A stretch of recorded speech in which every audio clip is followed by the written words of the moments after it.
Join कर।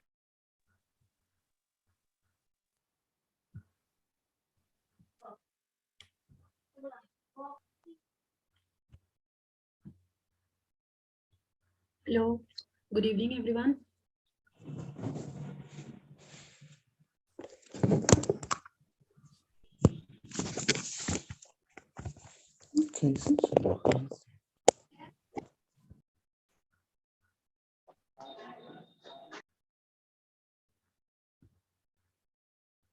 ऐसा है जिन लोगों का आज का एग्जाम क्वालिफाई हो गया उनको बहुत बहुत कॉन्ग्रेचुलेशंस। होप कल भी यही रिजल्ट रहे। ठीक है, उसके लिए आज हम लोग एक ट्राई कर रहे हैं। मॉड्यूल ए और सी का रिवीजन करेंगे। मॉड्यूल डी का रिवीजन सर कराएंगे और मॉड्यूल बी जो है वो बहुत इजी है, उसको इंडिविजुअली अभी हम लोगों ने रिवीजन क्लासेस में कवर किया था। ठीक है, तो आज हम लोग मॉड्यूल ए में कैपिटल बजटिंग से स्टार्ट करेंगे।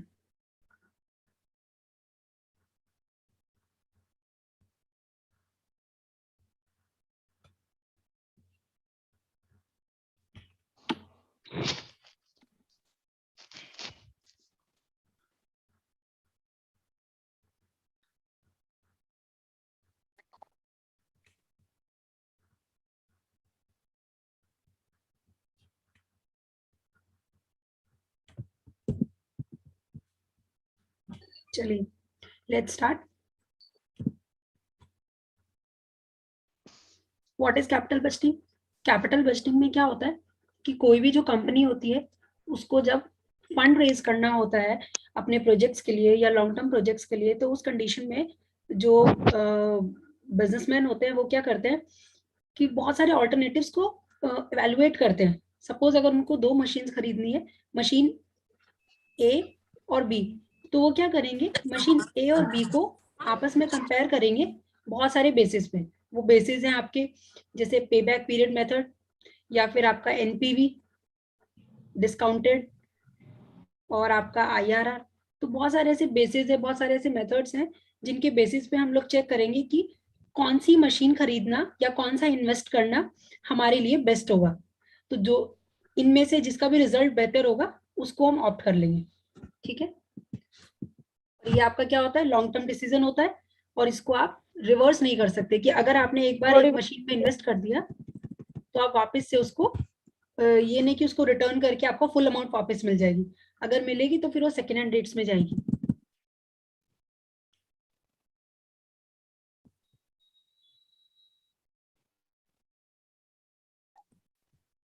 प्रेजेंट वैल्यू और डिस्काउंटिंग देख लीजिए क्या होता है। प्रेजेंट वैल्यू का मतलब हमारी जो भी अमाउंट है, सपोज आज अगर आप 10 लाख रुपीज का इन्वेस्टमेंट कर रहे हैं तो उसकी आज में डेट तो 10 लाख रुपीज है, लेकिन फ्यूचर में उसकी क्या वैल्यू रह जाएगी ये आपको कैलकुलेट करना पड़ेगा। इस कंसेप्ट को हम लोगों ने पढ़ा है बहुत अच्छे से टाइम वैल्यू ऑफ मनी में, तो उसको बहुत ज्यादा डिस्कस नहीं करेंगे। उसके लिए जो प्रोसेस यूज होता है उसको बोलते हैं डिस्काउंटिंग।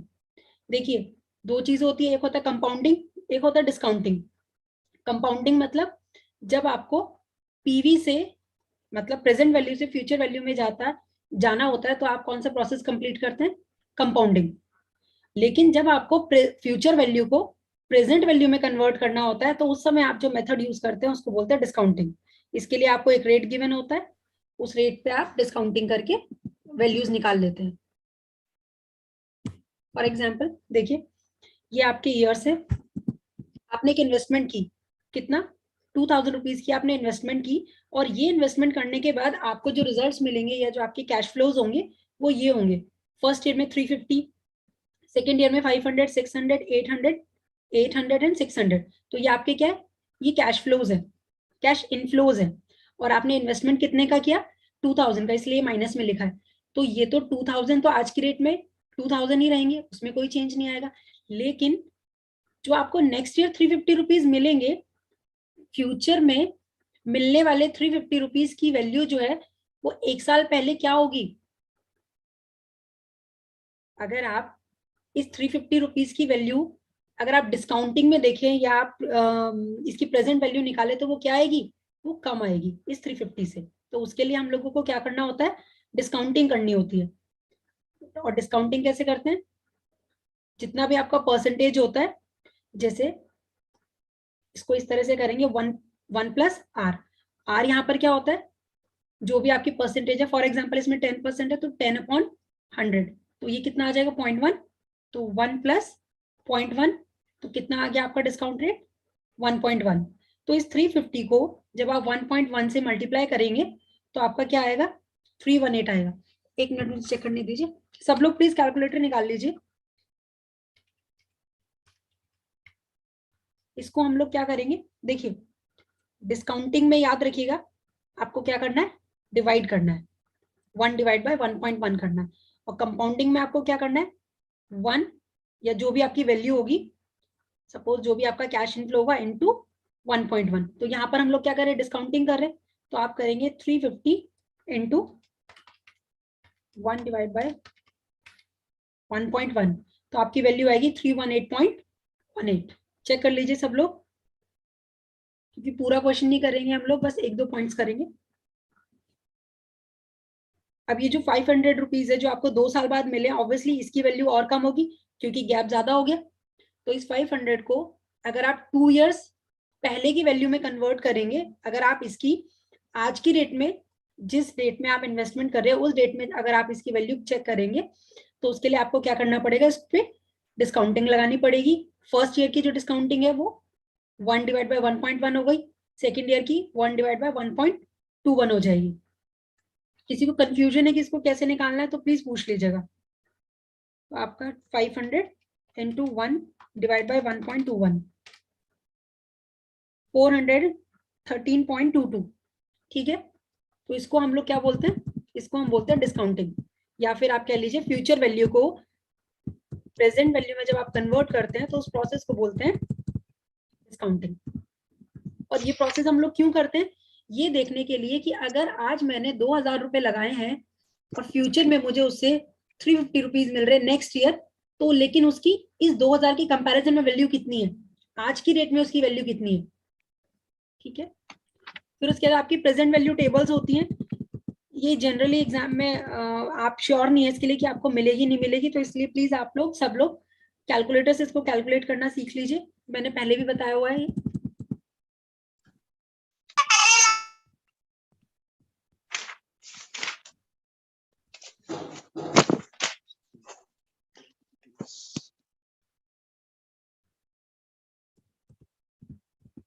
ये हमारा प्रेजेंट वैल्यू मेथड है जिसको हम एनपीवी मेथड बोलते हैं।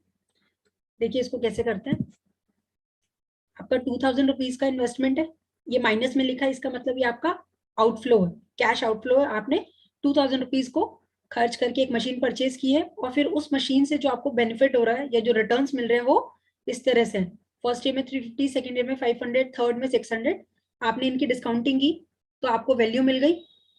ये आपके एक्चुअल कैश फ्लोज हैं। अगर इन कैश फ्लोज को आप प्रेजेंट वैल्यू में कन्वर्ट करें, डिस्काउंटिंग करें इनकी, तो ये आपके एक्चुअल आ गए। तो आप क्या करेंगे, इन सबको टोटल करके 2,000 में से माइनस करेंगे। अगर आपकी जो फिगर ये आती है प्लस में, तो आप इस प्रपोजल को एक्सेप्ट करेंगे, अदरवाइज आप इसको रिजेक्ट कर देंगे। आपका जो एनपीवी है अगर वो पॉजिटिव आएगा तो आप उसको एक्सेप्ट कर लेंगे, और अगर वो आपका नेगेटिव आएगा तो आप उसको रिजेक्ट कर देंगे। क्लियर।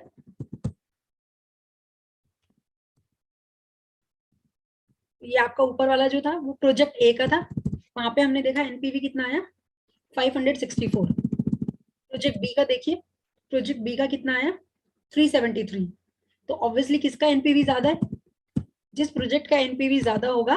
देखिए पहले तो हम देखेंगे पॉजिटिव किसका है, अब क्योंकि दोनों का ही पॉजिटिव है तो हम देखेंगे कि ज्यादा किसका है। तो प्रोजेक्ट ए का हमारा ज्यादा है तो हम लोग क्या करेंगे, प्रोजेक्ट ए को एक्सेप्ट कर लेंगे और प्रोजेक्ट बी को रिजेक्ट कर देंगे। नेक्स्ट जो आपका मेथड है आईआरआर मेथड, यहाँ पर क्या होता है कि हम लोग एनपीवी को 0 तक लेकर आते हैं, मतलब एक रेंज फाइंड आउट करते हैं। फॉर एग्जाम्पल 10 to 15% आपने एक रेंज ले ली, तो आप क्या करेंगे 10% पे सारी कैलकुलेशन करेंगे, 15 पे कैलकुलेशन करेंगे, तो आपको एक ऐसी वैल्यू ढूंढनी है जहां पर आपका जो एनपीवी है वो 0 आ रहा हो। तो उस रेट को, जिस रेट पे एनपीवी 0 आएगा उस रेट को कहते हैं आईआरआर।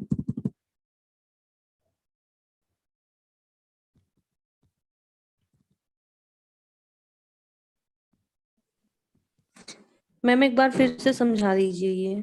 IRR, ठीक है मैम। जी। देखिए एग्जाम्पल से समझते हैं। अगेन आपको प्रोजेक्ट ए और प्रोजेक्ट बी दिया हुआ है, आपने क्या किया, उसको डिस्काउंटिंग किया। अच्छा देखिए ये आपने 15% पे किया है, ये अलग क्वेश्चन है। 15% पे आपने यहाँ पे डिस्काउंटिंग की है।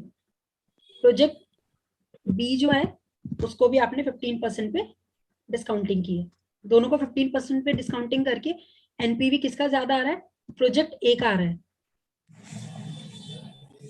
देखिए इसका इंटरप्रिटेशन देखते हैं। डिस्काउंट रेट कितना है हमारा, 15% है। एनपीवी जो है वो दोनों का पॉजिटिव आया है, तो फिर आपका क्या होगा, दोनों में आपको क्या चेक करना है। देखिए आपका एनपीवी जो है वो पॉजिटिव आया, तो आप क्या करेंगे, आप एक इमेजिनरी एक परसेंटेज लेंगे, जैसे कि 20% लिया इन्होंने, फिर हम लोग क्या करेंगे 20% पे ये वैल्यूज कैलकुलेट करेंगे, ठीक है। तो उससे जो फिगर्स आ रही हैं वो माइनस में आ रही है। देखिए मैंने आपको क्या बताया, IRR वो परसेंटेज होगी जहां पर एनपीवी 0 होगा। अब आपको एक रेंज मिल गई, 15% पे जो आपकी फिगर्स हैं दोनों प्रोजेक्ट की वो पॉजिटिव आ रही हैं, और 20% पे दोनों फिगर्स आपकी नेगेटिव आ रही हैं, ठीक है। तो इसका मतलब आपका जो आंसर है दैट मीन्स जो 0 आंसर है वो इसी के बीच में कहीं पे लाई कर रहा है। इतना क्लियर है।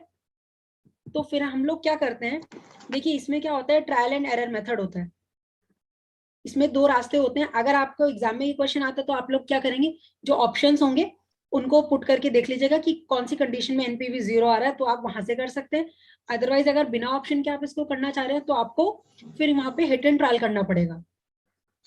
तो जहां पर भी एनपीवी 0, अब देखिए एग्जैक्ट 0 आए ये भी जरूरी नहीं है, 0 पॉइंट समथिंग आ गया तो वो भी चल जाएगा, ठीक है। तो जब इन लोगों ने हिट एंड ट्रायल किया तो हमें ये पता चला कि आपका जो प्रोजेक्ट ए है उसका जो IRR है वो 18.1% है। दैट मीन्स कि जब आप 18.1% पे जब आप डिस्काउंटिंग करेंगे तब आपको प्रोजेक्ट ए में एनपीवी 0 मिल जाएगा, और प्रोजेक्ट बी में जब आप 16.8 पे डिस्काउंटिंग करेंगे तो आपको एनपीवी 0 मिल जाएगा, ठीक है। तो अब देखिए दोनों में से किसका जो IRR है वो ज्यादा है, प्रोजेक्ट ए का है। Project A has the higher IRR, और आपकी जो कॉस्ट ऑफ कैपिटल है वो कितनी है, 10% है। मतलब 10% के इन्वेस्टमेंट पे आपको 18% के रिटर्न्स मिल रहे हैं, तो आपका जो प्रोजेक्ट ए है वो बेटर है, ठीक है। तो आप लोग कौन से प्रोजेक्ट को सजेस्ट करेंगे, प्रोजेक्ट ए को सजेस्ट करेंगे। देखिए जरूरी नहीं कि न्यूमेरिकल ही आए, ऐसा भी हो सकता है कि आपको डायरेक्ट फिगर्स देखे कि कोई भी प्रोजेक्ट है उसका IRR इतना है, एनपीवी इतना है। आपको इस तरह से फिगर्स देके आपसे डिसीजन मेकिंग करवाएंगे कि बताइए कौन सा जो प्रोजेक्ट है वो बेटर होगा। तो आपको हर मेथड में उसका इंटरप्रिटेशन आना चाहिए कि अगर इस मेथड में ये फिगर्स आ रही है तो आपको उसको किस तरह से आइडेंटिफाई करना है। अगर सिर्फ एनपीवी की बात है तो आप देखेंगे कि पॉजिटिव है तो एक्सेप्ट करेंगे, नेगेटिव है तो रिजेक्ट करेंगे। IRR में आप क्या देखेंगे, अगर कंपैरिजन की बात आएगी तो जिसका भी हायर रेट होगा उसको आप एक्सेप्ट कर लेंगे। क्लियर। अब देखिए प्रॉब्लम क्या है यार IRR में, वो आपको खुद से दिख भी गया होगा कि ये जो ट्रायल एंड एरर मेथड है कोई भी पर्सन उसको कब तक करेगा, और परसेंटेज की कैलकुलेशन है तो बहुत ज्यादा इसमें जो कैलकुलेशन है वो बहुत ही ज्यादा हो जाती है। तो इसलिए अगर बाय चांस अगर वो आपसे IRR मेथड का लिमिटेशन पूछ ले तो आप बता सकते हैं कि ये इसमें जो कैलकुलेशन है वो बहुत ज्यादा है और बहुत इजिली वो नहीं हो सकती, बहुत ज्यादा टाइम कंज्यूमिंग होती है, और एग्जैक्ट आंसर भी नहीं आता है कि ऐसा भी नहीं कि 0 ही आ जाएगा, नियर अबाउट आएगा। तो इसकी जो कैलकुलेशन है वो आपकी कंप्यूटर का एक सॉफ्टवेयर होता है, प्रोग्राम होता है, उसके थ्रू हो जाती है। जैसे आपके मैम वो आई होते हैं। जी पूछिए। IRR जो है वो अपना फ्यूचर की वैल्यू को शो करती है। रिटर्न्स कितने मिलेंगे मैम मतलब फ्यूचर आगे में। के समय के लिए। और जी NPV क्या शो करता है? एनपीवी ये शो करता है मैम कि सपोज आपने 2000 रुपीज का इन्वेस्टमेंट किया है और फ्यूचर में आपको 2000 या 200 आपको एवरी ईयर मिल रहे हैं 5 years तक।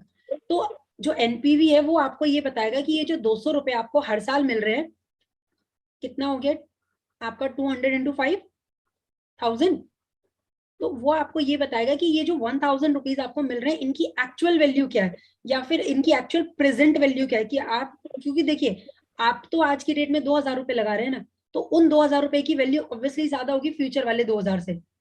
ये बात आप लोग समझते हैं कि जो रुपए की वैल्यू फॉल करती है।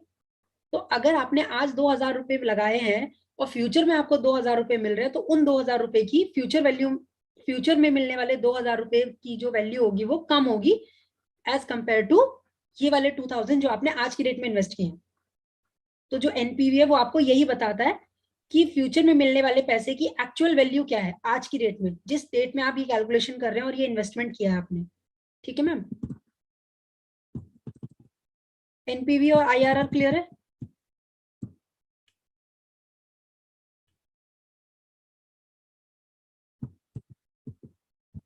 देखिए अगर हम इन दोनों को कंपेयर करें, क्योंकि आ सकता है ये क्वेश्चन, एनपीवी और जो आईआरआर मेथड्स हैं दोनों में ही एडवांटेज क्या है कि आपका टाइम वैल्यू ऑफ मनी को कंसीडर किया गया है, और ये आज की डेट में बहुत ही ज्यादा इंपॉर्टेंट पॉइंट बन गया है, क्योंकि आपका जितना भी सब आज की डेट में कैलकुलेशंस हो रहे हैं वो सब टाइम वैल्यू ऑफ मनी को कंसीडर करके ही हो रहे हैं।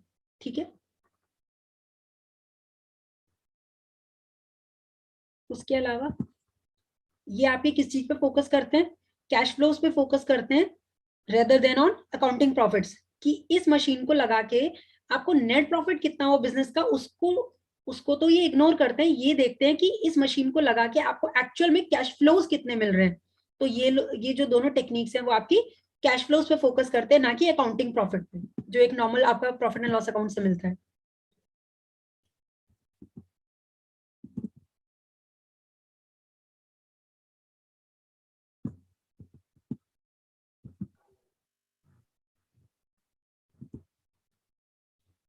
अब देखिए, investment opportunity with capital rationing. अब क्या होता है, सपोज अगर आपने कोई भी इन्वेस्टमेंट किया है, तो आपके लिए ये पॉसिबल नहीं होगा कि आप हर उस इन्वेस्टमेंट को आप एक्सेप्ट कर ले जिनका जो एनपीवी है वो पॉजिटिव आ रहा है। ऑब्वियसली आप नहीं कर सकते, सपोज दोनों का आ रहा है तो आप दो थोड़ी ना एक्सेप्ट कर सकते हो, आपको तो एक ही में इन्वेस्ट करना है। सेम वही कंडीशन आपकी आईआरआर में है, कि आपका जो आईआरआर है अगर वो ज्यादा है कॉस्ट ऑफ कैपिटल से, लेकिन फिर भी किसी और कंडीशन में सपोज आपको आप कह लीजिए कि उसमें जो इन्वेस्टमेंट है, उसमें जो आपका इन्वेस्टमेंट जो है वो आपको ज्यादा चाहिए, उतना आपके पास अवेलेबल नहीं है, तो जरूरी नहीं है कि आपका जिस भी मेथड से, सपोज अगर पॉजिटिव आया तो आप सबको एक्सेप्ट कर लेंगे, आईआरआर ज्यादा है तो आप उसको 100% एक्सेप्ट कर लेंगे, और भी कंडीशंस मैटर करती हैं। ठीक है, अब देखिए कुछ आपकी अनसर्टेनिटीज भी हो सकती हैं, तो उस केस में भी जो आपका एनपीवी वगैरह है वो इतना कहना चाहिए कि एक्यूरेसी नहीं दे पाएंगे अगर कोई, क्योंकि ये लोग देखिए आप एक चीज मान के चलिए, प्रेजेंट वैल्यू अगर ये 2022 की बात कर रहे हैं और फ्यूचर वैल्यू जो कैश फ्लोज है वो आपको 2027 तक मिल रहे हैं, तो आपको नहीं पता कि बीच में इन ईयर्स में कुछ और हो भी सकता है। आपने तो आज की रेट में कैलकुलेट कर लिया कि ये वैल्यू इतनी हो जाएगी और ये वैल्यू इतनी हो जाएगी, लेकिन एक्चुअल में कंडीशन चेंज भी हो सकती है आपकी, अगर कोई कुछ भी अनसर्टेनिटी हुई मार्केट में, तो बहुत ज्यादा डिटेल में नहीं पढ़ेंगे इसको। मैम कुछ कंडीशंस शो हो रही हैं क्या इसमें? कौन सी कंडीशन है जिसमें ऐसा मैं बता ऊपर वाले देती हूँ मैम पैरा एक में? दो, हाँ जी मैं बता देती हूँ।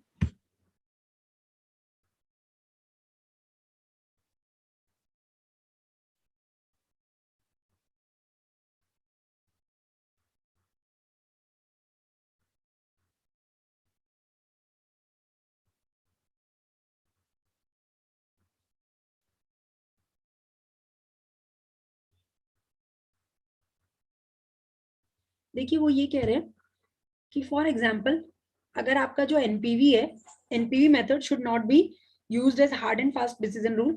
जरूरी नहीं कि अगर एनपीवी पॉजिटिव आ गया तो वो जो आपका प्रोजेक्ट है वो बेटर ही होगा, क्या पता उससे भी और कोई बेस्ट ऑप्शन ऐसा मार्केट में अवेलेबल हो कि अगर आप उसको इवेलुएट करें तो उसका जो एनपीवी है वो और ज्यादा है, कि आपने जो ऑप्शंस लिए हैं या आपने जो ऑप्ट किया है, ए और बी को ऑप्ट किया है, क्या पता एक और मशीन है, मशीन सी जो है वो आपको और बेटर रिजल्ट दे सकती है एनपीवी की कंडीशन में। तो उस केस में जो आपका कहना चाहिए, आप जो डिसीजन लेंगे वो आप किस बेस पे लेंगे, अपने जजमेंट और एक्सपीरियंस के बेस पे लेंगे, कि जो वहां पे जो पर्सन होंगे उनके बेस पे लेंगे। ठीक है, वैसे इतना इंपॉर्टेंट नहीं है, मेन चीज जो आपका कैपिटल बजटिंग में है उसके मेथड्स, और आपका एनपीवी क्या होता है, आपका डिस्काउंटिंग क्या होता है, और आपका आईआरआर क्या होता है।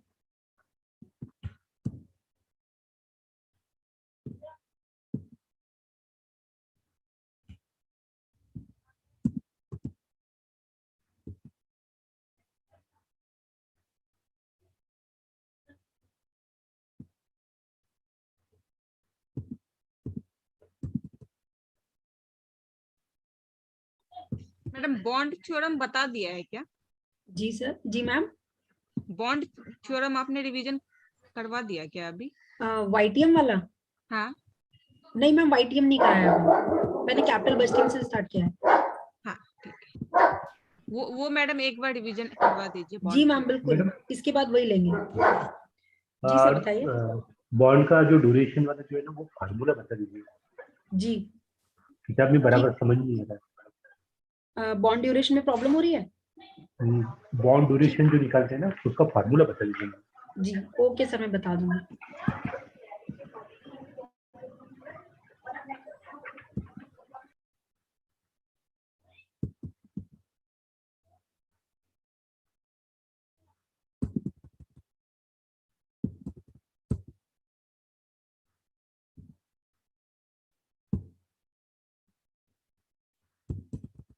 देखिए जो क्वेश्चंस पूछे गए ना कैपिटल बजटिंग के,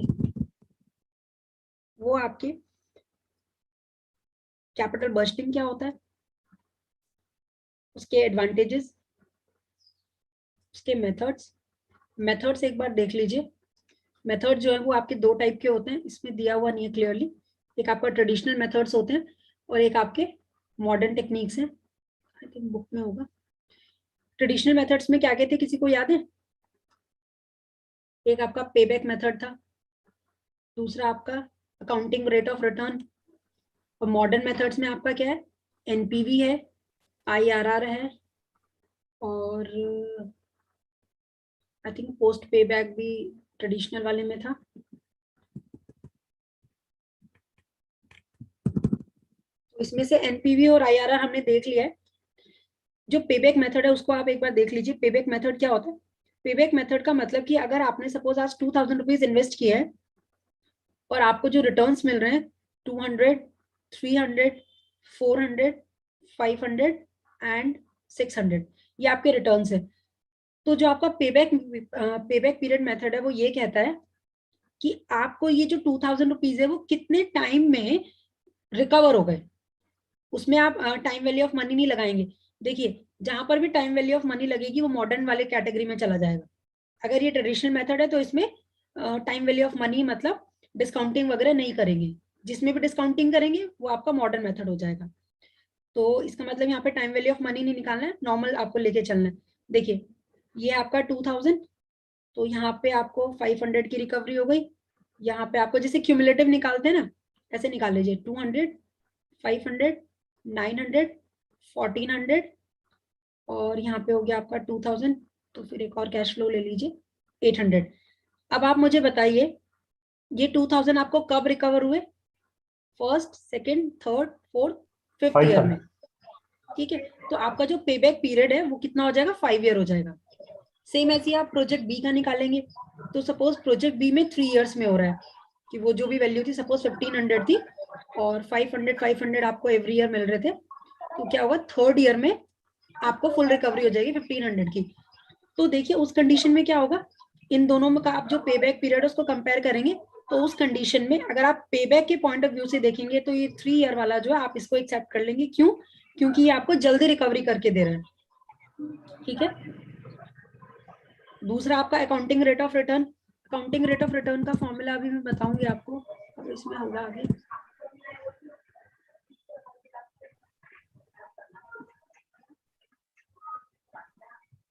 ये आ गए आपके नॉन डिस्काउंटेड टेक्निक्स भी बोलते हैं इनको ना। यहाँ पर आपका जो टाइम वैल्यू ऑफ मनी है उसको हम इग्नोर करते हैं, मतलब प्रेजेंट वैल्यू क्या होगी या फ्यूचर वैल्यू क्या होगी इसको हम इग्नोर करते हैं। नॉर्मल हम लोग जो भी कंडीशंस दी हुई हैं उसी को लेके चलते हैं। तो इसमें जो पहला है वो पेबैक पीरियड मेथड है। इसमें क्या होता है, इसकी एक छोटी सी डेफिनेशन है।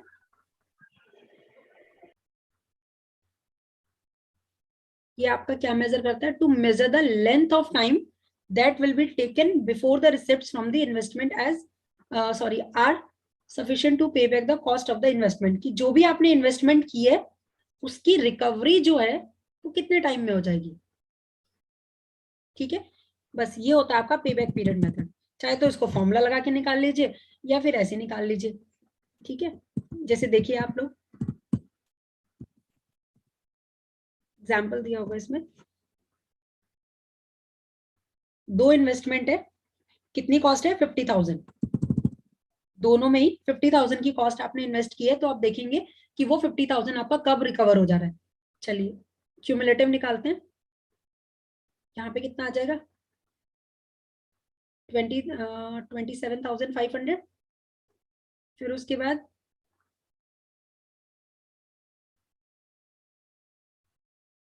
42,500, देन 50,000 आ रहा है ना। तो प्रोजेक्ट ए में जो रिकवरी है वो कितने साल में हो गई? 4 इयर्स में हो गई। सबको क्लियरली विजिबल है? प्रोजेक्ट बी में देखिए 20, 30, 40,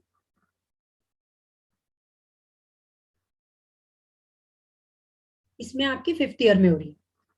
ठीक है, तो जो प्रोजेक्ट बी है उसका जो पे बैक पीरियड है वो है 5 इयर्स, प्रोजेक्ट ए का है 4 ईयर। तो आप क्या करेंगे? प्रोजेक्ट ए को एक्सेप्ट करेंगे according to pay back period method.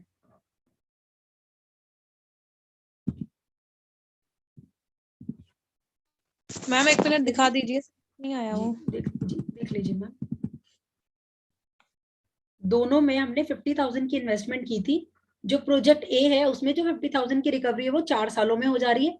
आप इनका सबका टोटल कर लीजिए, 4 इयर्स तक का जो कैश फ्लोज है 50,000 आपको मिल जाएगा। इसका मतलब 4 साल में रिकवरी हो जा रही है। उसी उसमें देखिए, अगर आप प्रोजेक्ट बी को, तो प्रोजेक्ट बी में क्या हो रहा है? 5 इयर्स में रिकवरी हो, 5 इयर्स में 50,000 की रिकवरी हो रही है। तो प्रोजेक्ट बी का जो पे बैक पीरियड है वो 5 इयर्स है, प्रोजेक्ट ए का 4 इयर्स है। ठीक है मैम। ठीक है, देख लीजिए यहाँ पे प्रोजेक्ट ए जो है उसका 4 इयर्स है, प्रोजेक्ट बी का 5 ईयर है।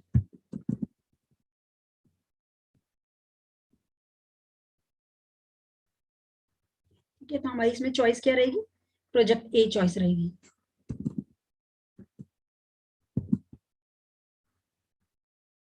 लेकिन अब देखिए पे बैक पीरियड मेथड जो है उसकी लिमिटेशंस क्या है, ये पूछ सकते हैं आपसे। क्या है? एक तो ये टाइम वैल्यू ऑफ मनी को देखिए, कोई भी अगर इस तरह का मेथड होगा ना, चाहे आपका पे बैक पीरियड मेथड है, accounting rate of return method है, तो इन सबकी लिमिटेशन लगभग सेम रहेगी। सबसे पहली तो क्या है कि ये लोग time value of, in methods में टाइम वैल्यू ऑफ मनी को कंसीडर नहीं किया जाता, जबकि वो एक इंपॉर्टेंट पॉइंट है। नेक्स्ट देखिए, the choice of pay back period is arbitrary. मतलब बहुत कहना चाहिए कि बहुत डाइसी सा है ये, कि जस्ट आप ये देख लेना कि भाई आपको कितने टाइम में वो रिकवरी करके दे रहा है, वो एनफ नहीं है।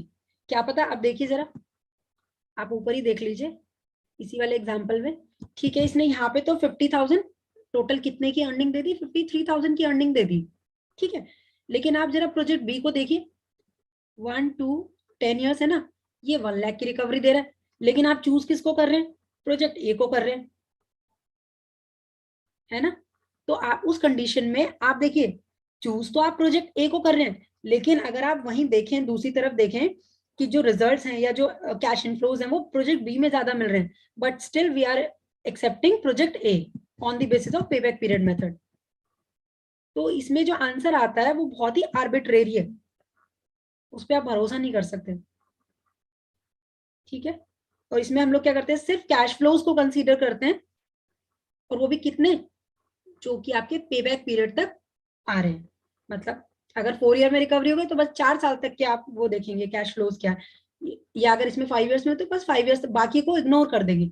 जबकि वो भी तो आपकी रिकवरी है, वो भी तो अर्निंग है, इवन वो तो एक्स्ट्रा अर्निंग है। मेन अर्निंग तो वही है कि जितना आपने इन्वेस्टमेंट किया उतनी रिकवरी हो गई, उसके बाद जो अर्निंग मिल रही है, मेन प्रॉफिट तो वही है ना। और उसी को ये लोग इग्नोर कर देते हैं इस मेथड में। तो ये इनकी इस मेथड की क्या लिमिटेशन है। और इसमें क्या होता है? इस मेथड से रिस्क इंक्रीज होता है। नेक्स्ट आपका है ARR method. Accounting rate of return method क्या होता है कि यहाँ पर आप कैश फ्लोज को ना कंसीडर करके आप अकाउंटिंग प्रॉफिट को कंसीडर करके आप किसी भी प्रोजेक्ट को एक्सेप्ट करते हैं या रिजेक्ट करते हैं। अकाउंटिंग रेट ऑफ रिटर्न जो है उसको एवरेज रेट ऑफ रिटर्न भी कहते हैं, या फिर सिंपल रेट ऑफ रिटर्न भी कहते हैं, किसी भी नाम से आ सकता है। ये क्या करते हैं? Measures the profitability of an investment by using the accounting profit. जिस फाइनेंशियल स्टेटमेंट में आपने इन्वेस्टमेंट किया, सपोज 2022 में 21-22 वाले फाइनेंशियल ईयर में आपने इस इन्वेस्टमेंट को किया, तो आप देखेंगे लास्ट ईयर आपको 10 लाख का प्रॉफिट हुआ था। इस साल सपोज आपको 10 लाख का प्रॉफिट हुआ है इस इन्वेस्टमेंट को करके, तो आप इस 15 लाख को कंसीडर करेंगे। For the calculation of ARR। तो इसमें देखिए फॉर्मूला क्या होता है, average profit after tax, tax लगाने के बाद जो आपका प्रॉफिट बचा है, divide by average value of investment, कि आपने कितना उसमें इन्वेस्टमेंट किया था, डिवाइड बाय 2, मतलब इनिशियल इन्वेस्टमेंट डिवाइड बाय 2। और जो आपका एवरेज प्रॉफिट होता है, ये क्या होता है आपका arithmetic mean of accounting except 2, मतलब वो आपका एवरेज होता है, जितने साल का भी क्वेश्चन में दिया होगा ना, इसको मैं आपको एग्जांपल से बताती हूँ।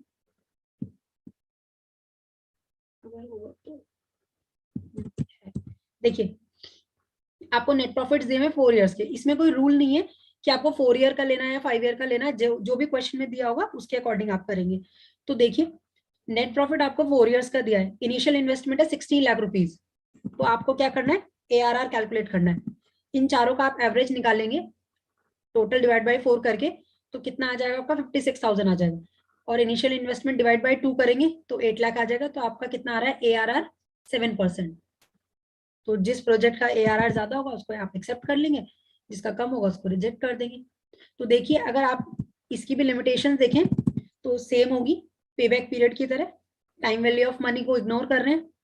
इसमें क्या होता है, अकाउंटिंग प्रॉफिट्स को यूज कर रहे हैं, एक्चुअल जो देखिए अगर आपने कोई भी इन्वेस्टमेंट की, उससे जो डायरेक्ट आपको कैश फ्लोज मिल रहे हैं, वही तो बेटर रिजल्ट दे पाएंगे, क्योंकि अकाउंटिंग प्रॉफिट में तो और भी बहुत सारी चीजों का रोल होगा ना।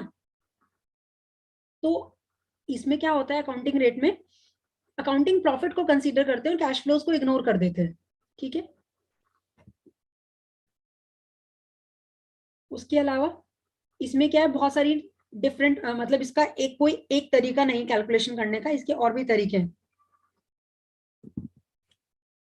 तो ये इसकी लिमिटेशन है। इनिशियल इन्वेस्टमेंट 56,000 क्यों लिया मैम इनिशियल इन्वेस्टमेंट, एक मिनट, 56,000 तो इनिशियल इन्वेस्टमेंट नहीं लिया मैम, वो लिया है एवरेज प्रॉफिट, ये जो 56,000 कह रहे हैं आप।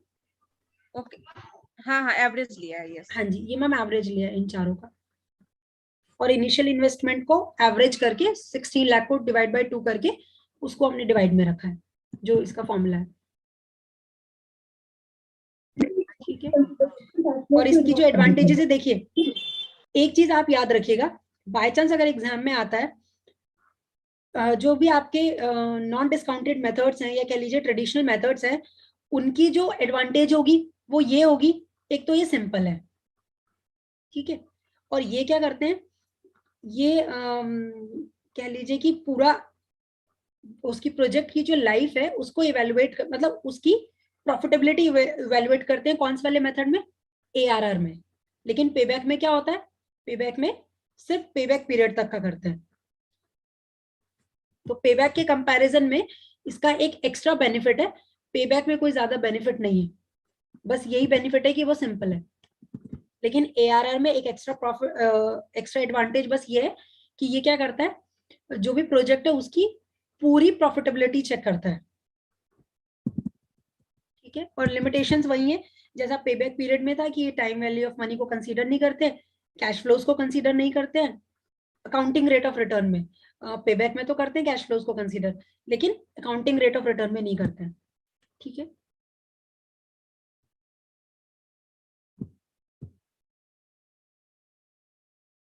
ये इसके कुछ क्वेश्चंस हैं,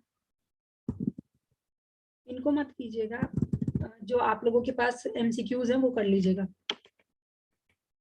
और ये टेबल दी हुई है, ये आपको एग्जाम में नहीं दी होगी, अब मैं आपको जरा एक एक पॉइंट बता देती हूँ। इसमें आपको देखिए यहाँ पे लिखा भी है क्या करना है। 1, अगर आप डिस्काउंटिंग कर रहे हैं, अगर आप फ्यूचर वैल्यू को कन्वर्ट कर रहे हैं प्रेजेंट वैल्यू में तो डिस्काउंटिंग लगेगी, तो उस केस में आपको क्या करना है, डिवाइड करना है, बस ये याद रखिएगा, डिस्काउंटिंग में डिवाइड होगा। और डिवाइड कैसे होगा, जो भी परसेंटेज है, सपोज अगर 10% ले लेते हैं, अगर आपका 10% है तो 1 डिवाइड बाय 1.1, 1.1 कैसे आएगा, 1 प्लस R करके, ठीक है। किसी को डाउट है तो मैं बताऊं, इसको हमने पहले बहुत डिस्कस किया था पहले वाली क्लासेस में। तो आप लोग 1 डिवाइड बाय 1.1 जो भी रेट होगा उसको करेंगे तो आपको ये वाली वैल्यूज मिलती रहेंगी, ये, क्योंकि जरूरी नहीं कि आपको एग्जाम में ये टेबल दें, अगर नहीं देंगे तो आपको कैलकुलेटर से आना चाहिए निकालना। मैम फ्यूचर को प्रेजेंट वैल्यू में अगर कन्वर्ट करते हैं तो उसको डिस्काउंटिंग कहा जाएगा ना। जी, फ्यूचर वैल्यू को अगर प्रेजेंट वैल्यू में करते हैं तो उसको हम कहेंगे डिस्काउंटिंग, और अगर प्रेजेंट वैल्यू को फ्यूचर वैल्यू में कन्वर्ट करेंगे तो उसको बोलेंगे कंपाउंडिंग। देखिए, जो कंपाउंड इंटरेस्ट होता है वो यही तो चीज है कि आज आप इतने पैसे इन्वेस्ट कर रहे हैं इस परसेंटेज पे, तो बताइए 10 साल बाद कितना हो जाएगा, तो उसको कंपाउंडिंग बोलते हैं। उसमें डिवाइड नहीं होता, उसमें मल्टीप्लाई होता है। मल्टीप्लाई होगा। ठीक है मैम। ओके। और डिस्काउंटिंग में क्या है, आप रिवर्स जा रहे हैं तो आपको क्या करना पड़ेगा, डिस्काउंटिंग Divide. करनी पड़ेगी कि फ्यूचर में ये जो 10,000 रुपीज है, फ्यूचर में मिलने वाले 10,000 रुपए की वैल्यू आज की रेट में कितनी है, तो उसके लिए आपको क्या करना पड़ेगा, आप पीछे जाएंगे तो आपको डिस्काउंटिंग लगाना पड़ेगा। डिस्काउंटिंग में डिवाइड होगा, कंपाउंडिंग में मल्टीप्लाई होगा। अच्छा, एक चीज और देख लीजिए जरा, जो वो वाला था ऊपर वाला, वो तो आपका नॉर्मल डिस्काउंटिंग रेट निकालने के लिए। अगर आपसे इंडिविजुअल कैश फ्लोज पूछे, सपोज 10,000 मिला, फिर 20 मिला, फिर 30 मिला, तो आप क्या करेंगे, पहले का 0.909 आ गया, फिर 8 to 1 पॉइंट समथिंग, ये भी जो ऊपर डिस्काउंटिंग रेट्स थे ना, ये वाले, ये 10% वाले की बात कर रही हूँ मैं, बाकी आप कुछ भी ले सकते हैं। ये 0.901, तो आप क्या करेंगे, 10,000 है तो उससे उसको डिवाइड कर दीजिए तो आपको आपकी वैल्यूज मिल जाएंगी।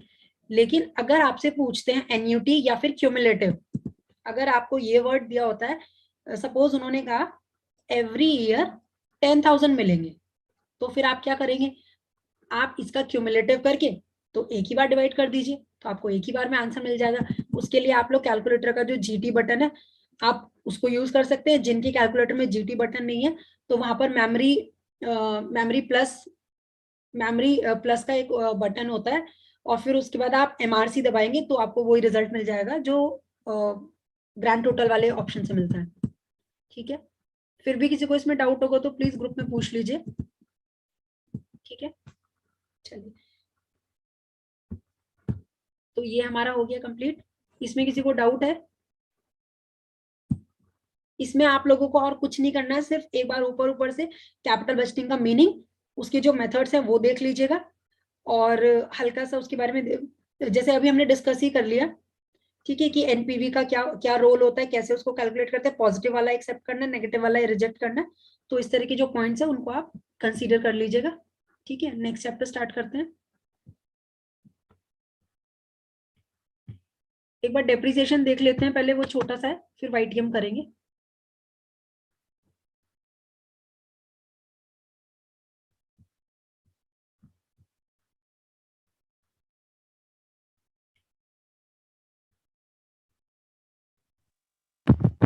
मैम ये 990 लिखा हुआ है फर्स्ट में, अपना तो 0.909 आता है। एक मिनट मैम, कहाँ पे कह रहे हैं?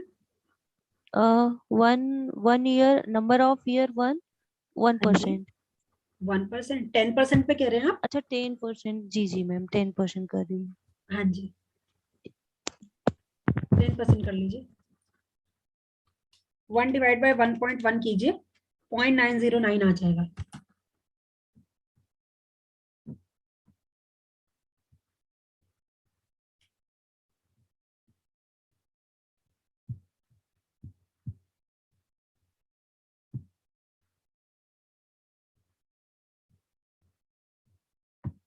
चलिए नेक्स्ट टॉपिक स्टार्ट करते हैं। बस 5 मिनट में खत्म करेंगे। पहले एक ओवरव्यू देखते हैं। देखिए, डेप्रिसिएशन क्या होता है? डेप्रिसिएशन का मतलब fall of value of asset. Asset की वैल्यू में जो भी गिरावट आती है उसको हम बोलते हैं डेप्रिसिएशन। और कौन सी एसेट के बारे में बात कर रहे हैं? जो आपकी टेंजिबल एसेट्स होंगी। टेंजिबल एसेट्स में जो फॉल आता है उसको बोलते हैं डेप्रिसिएशन, रीजन अभी पढ़ेंगे। और इंटेंजिबल एसेट्स की वैल्यूज में जो फॉल आता है उसको बोलते हैं अमोर्टाइजेशन।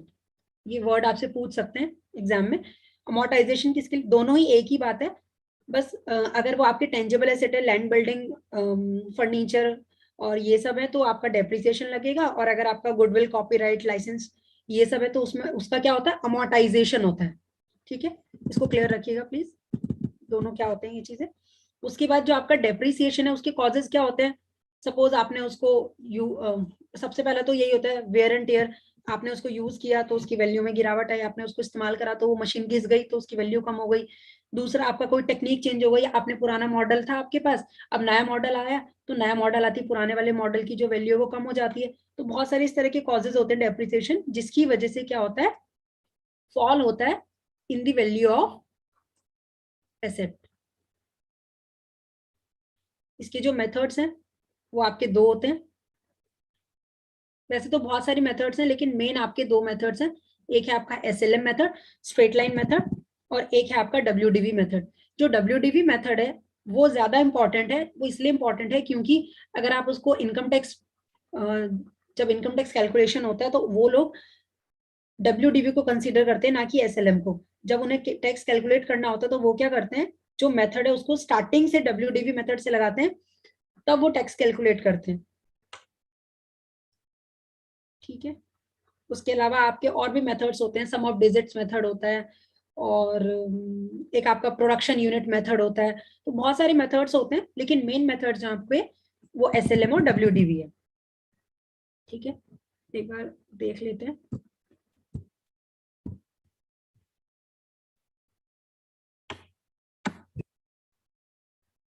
सबसे पहले तो ये चीज याद रखना आपको, डेप्रिसिएशन कहाँ पर चार्ज होता है, प्रॉफिट एंड लॉस अकाउंट में। ये आपका प्रॉफिट एंड लॉस अकाउंट है, यहाँ पर डेबिट साइड में डेप्रिसिएशन आता है। और बैलेंस शीट में, क्योंकि इसका अकाउंटिंग ट्रीटमेंट पूछा जा सकता है आपको, बैलेंस शीट में क्या करेंगे, सपोज अगर आपने फर्नीचर पे डेप्रिसिएशन लगाया तो furniture minus depreciation. Suppose value थी 10 लाख, 1 लाख का डेप्रिसिएशन लग गया, तो आपकी जो 9 लाख वैल्यू है वो आपकी बैलेंस शीट में रिफ्लेक्ट करेगी फर्नीचर के नाम से। ये चीज क्लियर है। उसको शो कहाँ पे करेंगे, दोनों जगह पे। P&L में डेबिट साइड आएगा और बैलेंस शीट में माइनस करके दिखाएंगे। ठीक है। उसके अलावा अच्छा, इसका अकाउंटिंग स्टैंडर्ड भी है एक। बैलेंस शीट में कहाँ दिखाएंगे मैडम इसको? सर बैलेंस शीट में जो भी एसेट होगी उस एसेट में से माइनस करके हम उसको यहाँ पे दिखा देंगे कि जो फाइनल वैल्यू है। सपोज देखिए ये मेरी बैलेंस शीट है। एक और तरीका होता है सर, बट नॉर्मल वाला जो एक नॉर्मल तरीका है वो ये है। दूसरा तरीका भी है, वो अभी डिस्कस करेंगे। सपोज ये मेरा फर्नीचर है, 10 लाख रुपीस का है, माइनस डेप्रिसिएशन 1 लाख रुपीस का है। तो जो मैं बाहर वैल्यू लिखूंगी, जो वैल्यू बाहर अमाउंट वाले कॉलम में आएगी वो आएगी 9 लाख। ठीक है सर। और ये जो पॉइंट्स है, देखिए इस तरह के पॉइंट्स बहुत इंपॉर्टेंट है, क्योंकि क्वेश्चंस जो हैं वो यहीं से इस तरह से पूछते हैं। जहां पे भी उनको 4 पॉइंट्स मिलते हैं ना बुक में से, उसी को उठा के रख देते हैं। देखिए सबसे पहला पॉइंट जो आपका डेप्रिसिएशन है वो क्या है, it's a part of operating cost. आपको पता होनी चाहिए ये बात, क्योंकि वो जो क्वेश्चंस आते हैं करेक्ट और विच स्टेटमेंट इज करेक्ट और which statement is not correct, वो यहीं से आते हैं। तो प्लीज इन पॉइंट्स को समझिए। Depreciation is a part of operating cost. It is a reduction in the value of asset. और ये जो डिक्रीज होता है वैल्यू ऑफ एसेट में, वो किस वजह से होता है, यूज की वजह से होता है, वेयर एंड टेयर की वजह से होता है, और अदर रीजंस जैसे कि टेक्नोलॉजिकल चेंज आ गया, या फिर कोई आपकी जो मशीन थी उसका ब्रेकडाउन हो गया। सपोज कार थी, उसका एक्सीडेंट हो गया, तो उसकी वैल्यू ऑटोमेटिकली बहुत कम हो जाती है। और ये जो डेप्रिसिएशन है ये क्या होता है आपका, ग्रेजुअल और कॉन्टिन्यूअस होता है। ठीक है। ऐसा नहीं है कि एक साल अगर आपके एसेट की वैल्यू जो है वो कम हो गई तो दूसरी साल बढ़ जाएगी, नहीं, कॉन्टिन्यूअस प्रोसेस होता है और धीरे धीरे होता है। ये जो कॉजेज है इसको बहुत ज्यादा डिस्कस नहीं करेंगे, ऐसे देख लीजिए। वेयर एंड टेयर जो आप उसको यूज करते हैं उस वजह से होता है। एफ्लेक्स ऑफ टाइम, अगर आपने किसी मशीन को यूज भी नहीं किया है ना, स्टिल वो रखे रखे उसकी जो वैल्यू है वो कम हो जाएगी। आप एक नई वॉशिंग मशीन खरीद के ले आइए, उसको पैक्ड अपने घर में रख लीजिए और वापस से आप उसको शोरूम पे बेचिए, आपको वो पूरे पैसे नहीं मिलेंगे जितने में आपने परचेज की थी। क्लियर। तो उसको बोलते हैं efflux of time. Obsolescence, obsolescence क्या होता है, सपोज कोई आपका उसका मॉडल चेंज हो गया, तो उस कंडीशन में क्या होता है, वो वाली जो टेक्नोलॉजी है वो ऑब्सोलीट हो जाती है, मतलब पुरानी पड़ जाती है। उसके अलावा और क्या रीजन हो सकता है, एक्सीडेंट, कोई सडन ब्रेकडाउन हो गया मशीन का। Next, fall in market price. तो ये सब आपके रीजंस होते हैं। अच्छा, जरूरत क्या है डेप्रिसिएशन की, एक तो करेक्ट प्रॉफिट जानने के लिए, क्योंकि देखिए सपोज अगर आपने डेप्रिसिएशन, कोई कैश आइटम तो होता नहीं, ऐसा तो है नहीं मशीन में से 10,000 रुपए निकल गए और आपने दिखा दिया कि जी ये 10,000 रुपए गिर गए मशीन में से, है ना, ऐसा तो होता नहीं है। तो अब क्या होता है, ये आपका नॉन कैश होता है। ये एक्सपेंस या लॉस तो है, लेकिन कैसा है, नॉन कैश है। ठीक है, ये आपका एक टाइप का लॉस है और नॉन कैश है। तो हम लोग क्या करते हैं, अगर हम इसको चार्ज ना करें और हमारी वैल्यू जो है एसेट की वो कम हो रही है, तो क्या गलत नहीं होगा कि हम इसको P&L में नहीं दिखा रहे हैं? तो करेक्ट प्रॉफिट जानने के लिए हम लोगों को डेप्रिसिएशन को P&L में डेबिट करना पड़ता है। उससे क्या होता है, एक तो हमें करेक्ट प्रॉफिट मिलता है और करेक्ट फाइनेंशियल पोजीशन मिलती है। नेक्स्ट, इससे क्या होता है, एक और फायदा होता है। देखिए अब ये 3 पॉइंट्स है, तीनों पॉइंट्स दे देंगे, बोलेंगे कौन सा आपका इसमें करेक्ट नहीं है। कि करेक्ट प्रॉफिट दिखाता है, बिल्कुल सही। Financial position, correct financial position दिखाता है, बिल्कुल सही। Provisions for replacement of asset बनाने में हेल्प करता है, बिल्कुल सही। तो जो फोर्थ वाला ऑप्शन होगा वो आपका आंसर हो जाएगा अगर वो इनकरेक्ट पूछेंगे तो। ठीक है, ये प्रोविजन वाला आपको पता है हम लोग क्या करते हैं, वो सिंकिंग फंड आपने पढ़ा होगा। इसमें हम लोग क्या करते हैं, सपोज ये 1 लाख रुपए का डेप्रिसिएशन लग रहा है एवरी ईयर, तो हम क्या कर रहे हैं, इस 1 लाख रुपए को एक अकाउंट में ट्रांसफर कर रहे हैं। उस अकाउंट का नाम होता है प्रोविजन फॉर डेप्रिसिएशन, या फिर आप उसको डायरेक्ट आप फिर उसको सिंकिंग फंड में भी ट्रांसफर कर सकते हैं। अभी बताऊंगी क्या होता है, क्लियर। उसके बाद what are the factors of depreciation, क्या क्या चीजें कंसीडर करते हैं हम डेप्रिसिएशन के लिए।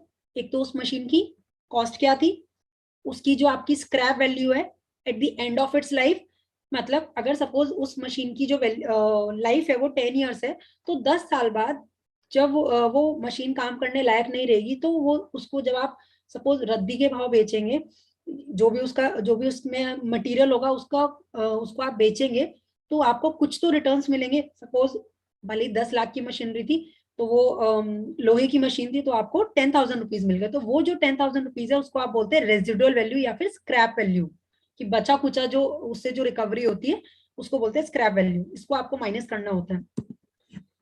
और थर्ड आपका number of years of its commercial life, जो भी उस मशीन की लाइफ है। अब देखिए ऐसे तो लाइफ टाइम ही रहेगी, आप उसको उठा के रख दीजिए, लेकिन यहाँ पर वो किस लाइफ की बात कर रहे हैं, जो उसकी कमर्शियल लाइफ है, जितने साल आप मैक्सिमम उसको यूज कर सकते हैं और वो आपको काम करके दे सकती है।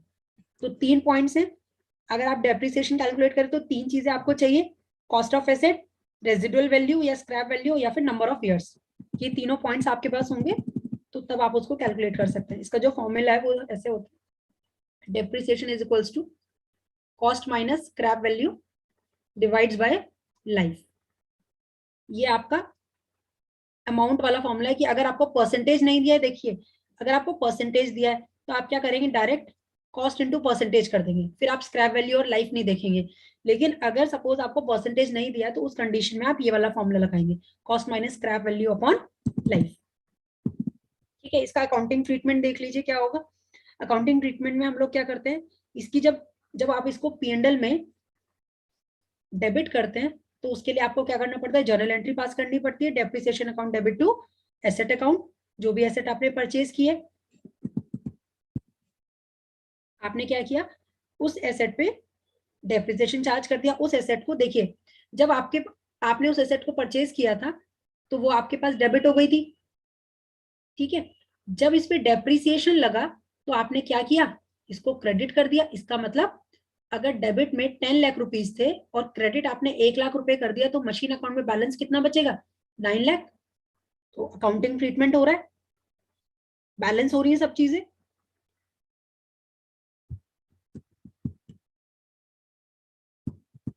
अब देखिए मेथड्स ऑफ डेप्रिसिएशन बहुत सारे होते हैं, लेकिन हम लोग 2 ही पढ़ेंगे, SLM और WDV। स्ट्रेट लाइन मेथड क्या होता है, ये आपका इसमें क्या होता है, जो डेप्रिसिएशन की जो अमाउंट है, वो आपकी सेम रहती है एवरी ईयर। ठीक है, डेप्रिसिएशन चार्ज होता है बाय इक्वल अमाउंट।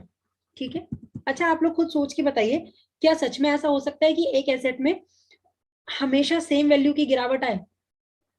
ये तो आपका चेंज होते बहुत सारी चीजों पे कंसीडर होता है। ठीक है, ये फॉर्मूला है जो मैं अभी आपको बता रही थी ऊपर, cost minus scrap upon life. इसका एग्जांपल है, आपने 4 लाख रुपीस की मशीन परचेज की, उसका जो डेप्रिसिएशन है परसेंटेज में दिया, तो ऊपर वाला फॉर्मूला लगाने की जरूरत नहीं है, डायरेक्ट 4 लाख रुपीस का 10% निकालेंगे तो कितना आएगा, 40,000। ठीक है, उन्होंने कहा कि 3 इयर्स के अकाउंट्स बनाइए। तो अगर आप इस क्वेश्चन को SLM से कर रहे हैं तो हर साल 3 सालों तक 40,000 डेप्रिसिएशन लगता रहेगा, 40,000 एंड 40,000। क्लियर। ये आपका SLM मेथड होता है। एक बार इसका अकाउंटिंग ट्रीटमेंट देख लीजिए। अब देखिए फर्स्ट ईयर में आपने उसको परचेज किया अक्टूबर में, अकाउंट्स आपके जो क्लोज हो रहे हैं वो हो रहे हैं 31 मार्च को। डेप्रिसिएशन हमेशा last date of the accounting period लगता है, जो भी आपका लास्ट डे होता है फाइनेंशियल ईयर का, उस दिन आप डेप्रिसिएशन चार्ज करते हैं। तो आपने अक्टूबर में मशीन का परचेज की थी, तो डेप्रिसिएशन जो इसमें लगेगा वो 6 मंथ्स का लगेगा। तो 40,000 पूरे साल का है और 6 मंथ्स का कितना होगा, इसका हाफ कर लेंगे तो आपका 20,000 हो जाएगा।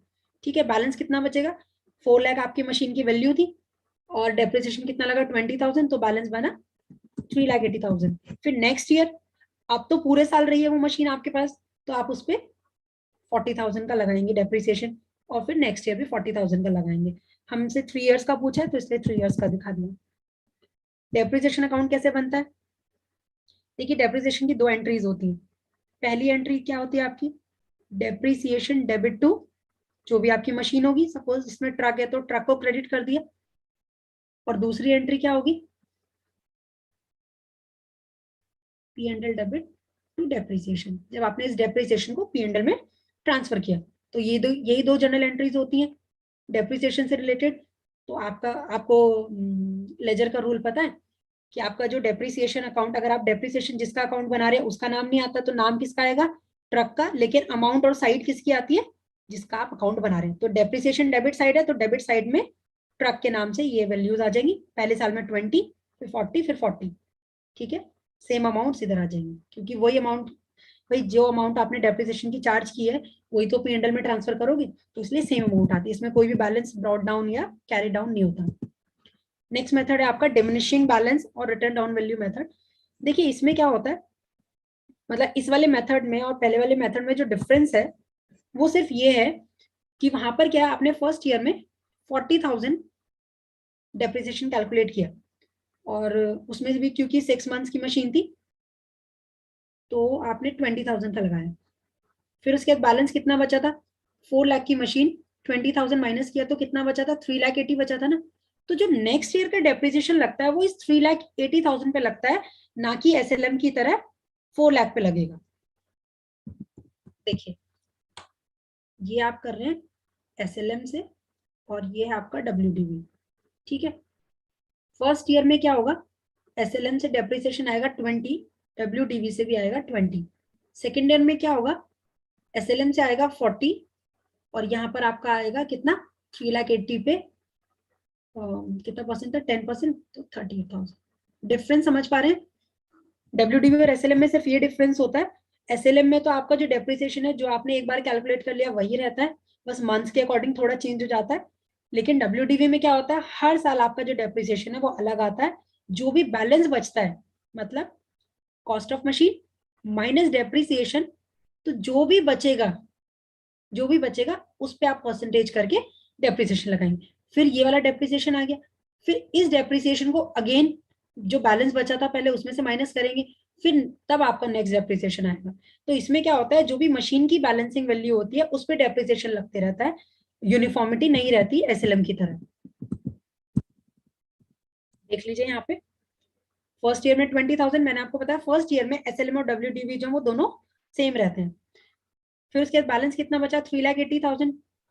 तो SLM में तो 4 लाख पे ही लगेगा, सेकेंड ईयर पे भी डेप्रिसिएशन 40,000 ही। लेकिन WDV में क्या होगा, जो बैलेंसिंग फिगर होगी उस पे डेप्रिसिएशन लगेगा, 3,80,000 का 10%, 38,000। फिर आपने बैलेंस निकाला 342 बचा, तो नेक्स्ट डेप्रिसिएशन जो लगेगा वो 3,42,000 पे लगेगा, 34,200। ठीक है, ये आपका WDV मेथड होता है। डेप्रिसिएशन में वही होगा, बस अमाउंट जो है डेप्रिसिएशन की वो चेंज हो जाएगी, बट टेक्निक तो वही रहेगी क्योंकि जनरल एंट्री तो वही है। एडवांटेजेस देख लीजिए, एडवांटेजेस और डिसएडवांटेजेस दोनों की। SLM में देखिए, SLM क्या है, सिंपल है, और आपका इसमें आपका अमाउंट ऑफ डेप्रिसिएशन जो वेरी नहीं करता है, तो एक बार कैलकुलेट कर लिया फिर बार बार कैलकुलेट करने की जरूरत नहीं पड़ती है। डिसएडवांटेज क्या है, देखिए डिसएडवांटेज इसका सबसे बड़ा वही है कि आप ये देखिए कि ऐसा कैसे हो सकता है कि सेम अमाउंट का डेप्रिसिएशन लगते रहे। The expenditure on depreciation goes on increasing as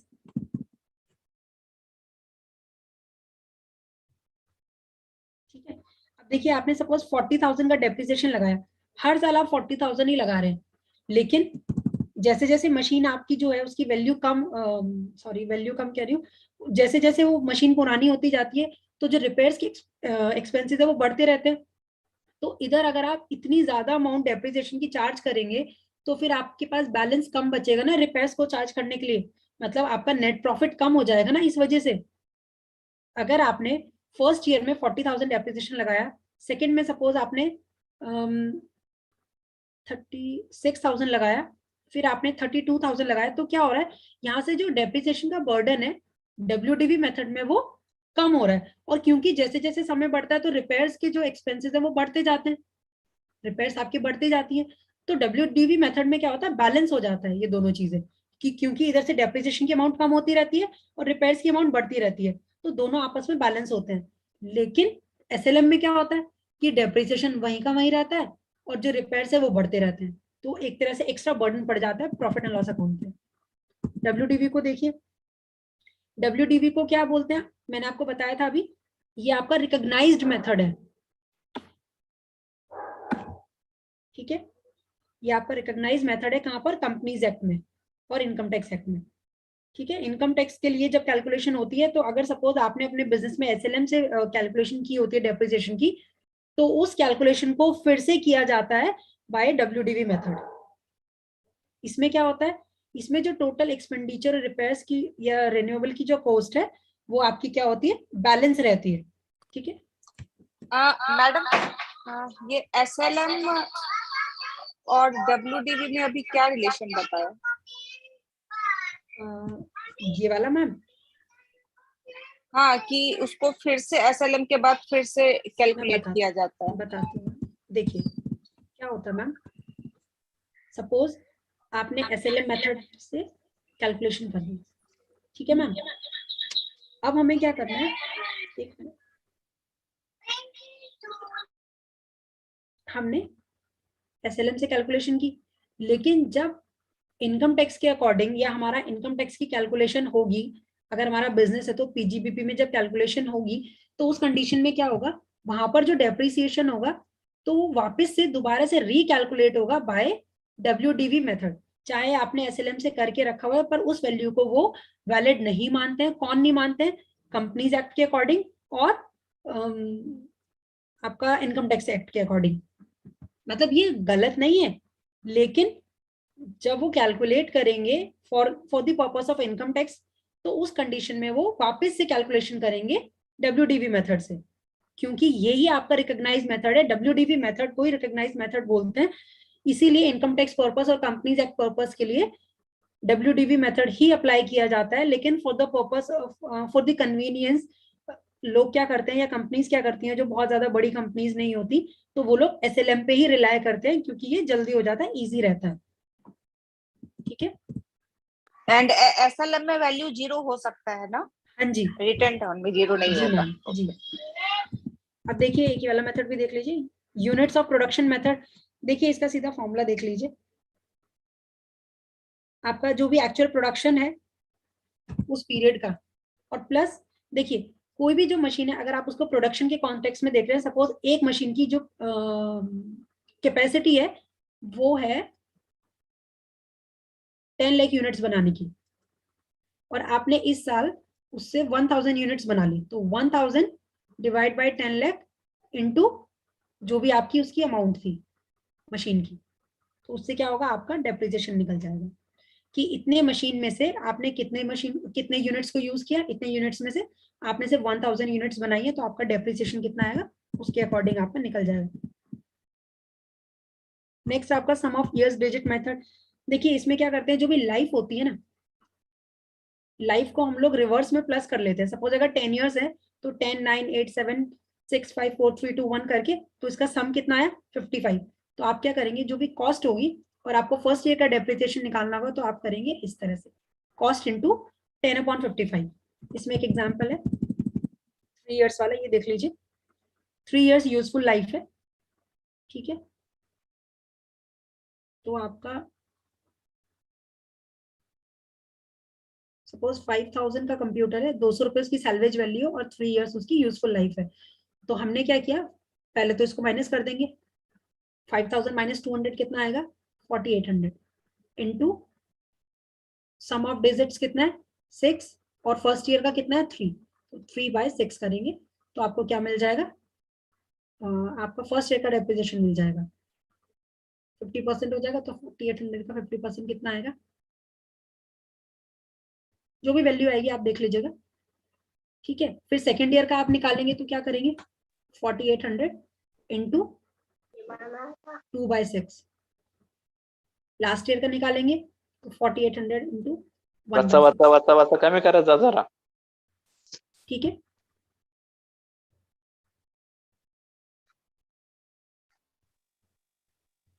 चलिए क्लियर है ये। अब देखिए सिंकिंग फंड देख लीजिए फटाफट से, इसको आप लोग डेप्रिसिएशन फंड भी कहते हैं और सिंकिंग फंड भी कहते हैं।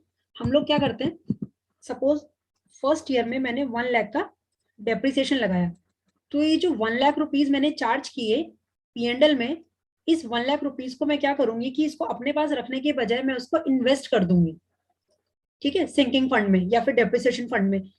और ऐसे करते करते कितने ईयर्स हो जाएंगे, सपोज 10 ईयर्स तक मैंने यही किया, हर साल 1 लाख रुपए सिंकिंग फंड में डाल दिए। तो ऐसे करते करते लास्ट ईयर में मेरे पास कितने रुपए इकट्ठे हुए, ये 10 ईयर्स तो टोटल ये तो होंगे ही होंगे, प्लस क्योंकि मैंने इन्वेस्टमेंट किए तो इसमें कुछ रिटर्न्स भी तो मिलेंगे।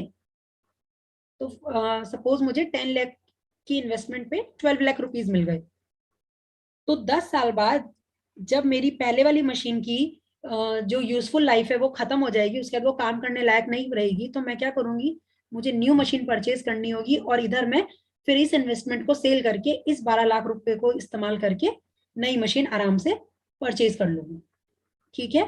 तो इस प्रोसेस को या ये जो पूरा एक टेक्निक है इसको बोलते हैं सिंकिंग फंड मेथड।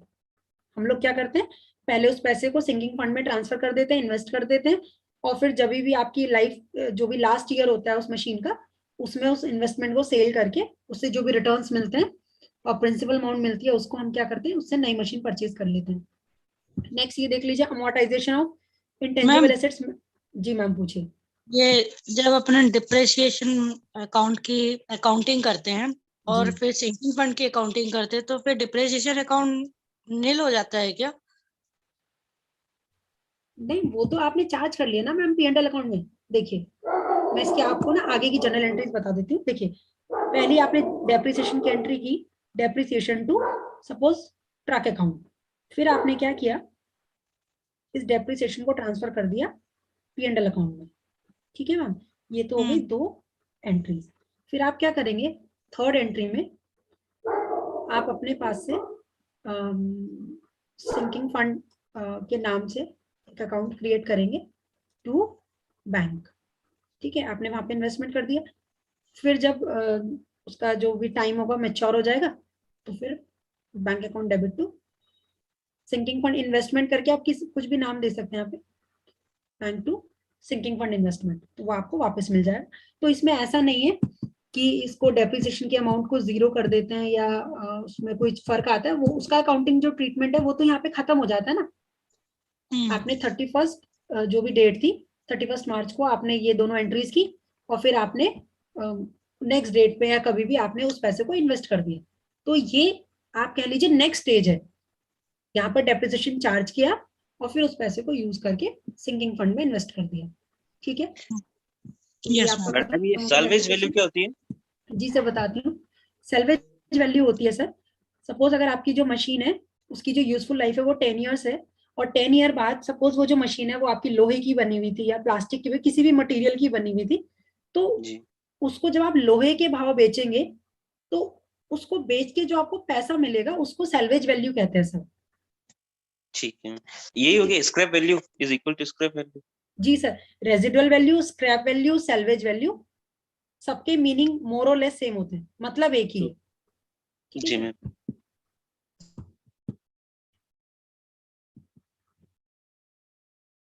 ठीक है, रेजिडुअल वैल्यू क्या होती है, रेजिडुअल वैल्यू वो स्क्रैप वैल्यू होती है एसेट की after end of the life of that asset, ठीक है। और जो अभी आप डेप्रिसिएशन कैलकुलेट करेंगे हमेशा स्क्रैप वैल्यू को माइनस करके करेंगे, क्योंकि एक तरह से ये आपका वो है ना, कहना चाहिए रिटर्न्स। भाई जाते जाते भी ये मशीन आपको कुछ देके जा रही है, कैश बेनिफिट, तो उसको आप हमेशा माइनस करते हैं। ठीक है, ये खत्म हो गया आपका डेप्रिसिएशन। तो इसमें जो इम्पोर्टेंट है वो देख लीजिए, डेप्रिसिएशन, फिर उसके बाद आपका इसके जो कॉजेस थे, मेथड्स दो मेन है, SLM और WDV, उसके अलावा प्रोडक्शन और ये सम ऑफ डिजिट मेथड्स इतने इंपॉर्टेंट नहीं, लेकिन प्लीज इसको एक बार देख लीजिएगा। और उसके अलावा इसके एडवांटेज, इन दोनों मेथड्स के एडवांटेज और डिसएडवांटेज, और एक इसमें इंपॉर्टेंट है सिंकिंग फंड वाला। बैंकिंग पॉइंट ऑफ व्यू से सिंकिंग फंड का जो है वो इंपॉर्टेंट है, तो प्लीज उसको एक बार देख लीजिएगा। और मैंने आपको बता दिया अमोर्टाइजेशन क्या होता है। अमोर्टाइजेशन जो इंटेंजिबल एसेट्स पे जो फॉल ऑफ वैल्यू होता है उसको अमोर्टाइजेशन कहते हैं, और टेंजिबल पे जो होता है उसको हम डेप्रिसिएशन कहते हैं। क्लियर? चलिए अब YTM स्टार्ट करते हैं।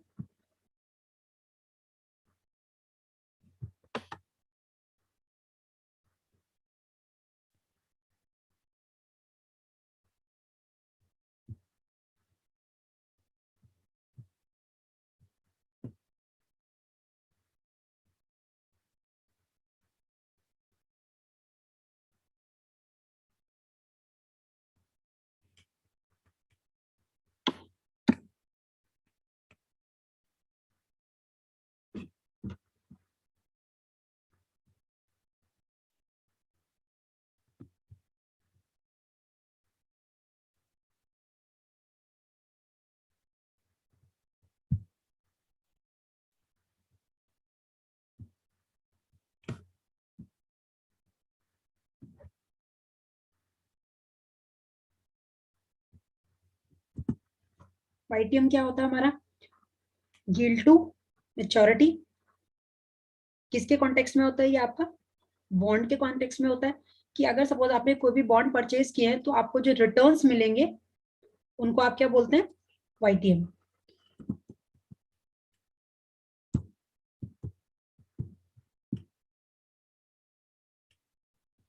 ये थोड़ा लेंथी चैप्टर है, इंपॉर्टेंट भी है, इसको एक बार थोड़ा सा डिटेल में लेंगे इसको और चैप्टर्स के कंपैरिजन में। देखिए डेट का मतलब क्या होता है?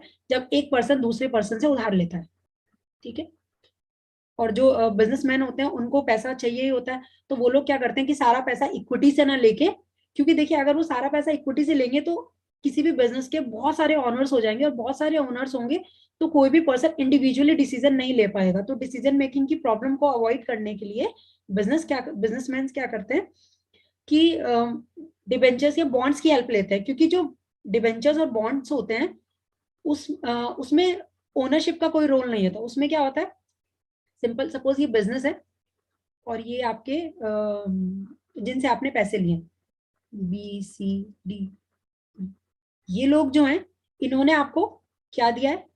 लोन दिया है एक तरह से। रिटर्न में आप इनको क्या देंगे? इंटरेस्ट देंगे, ठीक है। सिर्फ इतना ही रिलेशन होता है बॉन्ड के केस में। लेकिन इक्विटी में क्या होता है? आप उनको शेयर भी देंगे, प्लस आप उनको वोटिंग राइट भी देंगे, ओनरशिप भी देंगे। तो जो आपका इक्विटी है वो एक लिमिट तक तो ठीक रहता है, लेकिन उसके बाद अगर आप ज्यादा पैसा इक्विटी से उठाएंगे तो फिर बहुत प्रॉब्लम्स होने लगती हैं डिसीजन मेकिंग में। तो वहां पर आपको हेल्प करता है बॉन्ड्स, ठीक है, या कह लीजिए डेट। और ये जो कॉम्बिनेशन होता है ना, ये क्वेश्चन आ सकता है, इक्विटी, प्रेफरेंस एंड डिवेंचर्स, ये जो कॉम्बिनेशन होता है इसको बोलते हैं कैपिटल स्ट्रक्चर। कि किसी भी कंपनी ने जो टोटल अमाउंट या कह लीजिए पूरा जो टोटल पैसा उठाया हुआ है मार्केट से, वो किस कॉम्बिनेशन में उठाया हुआ है, कि कितना इक्विटी से लिया है, कितना प्रेफरेंस से लिया है, कितना डिवेंचर्स से लिया है, इसको जो कंबाइंड टर्म होती है इसको बोलते हैं कैपिटल स्ट्रक्चर।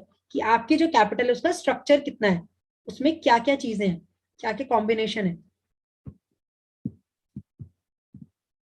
ठीक है। और डेट्स के आपको पता है बहुत सारे तरीके होते हैं, आप लोन भी ले सकते हैं और बहुत सारे इंस्ट्रूमेंट्स भी होते हैं, उन्हीं में से एक इंस्ट्रूमेंट होता है बॉन्ड्स, ठीक है। हम लोग जो बात कर रहे हैं, जो इस चैप्टर में बात करेंगे, वो हम बात करेंगे बॉन्ड्स की, बॉन्ड्स और डिवेंचर्स, ठीक है।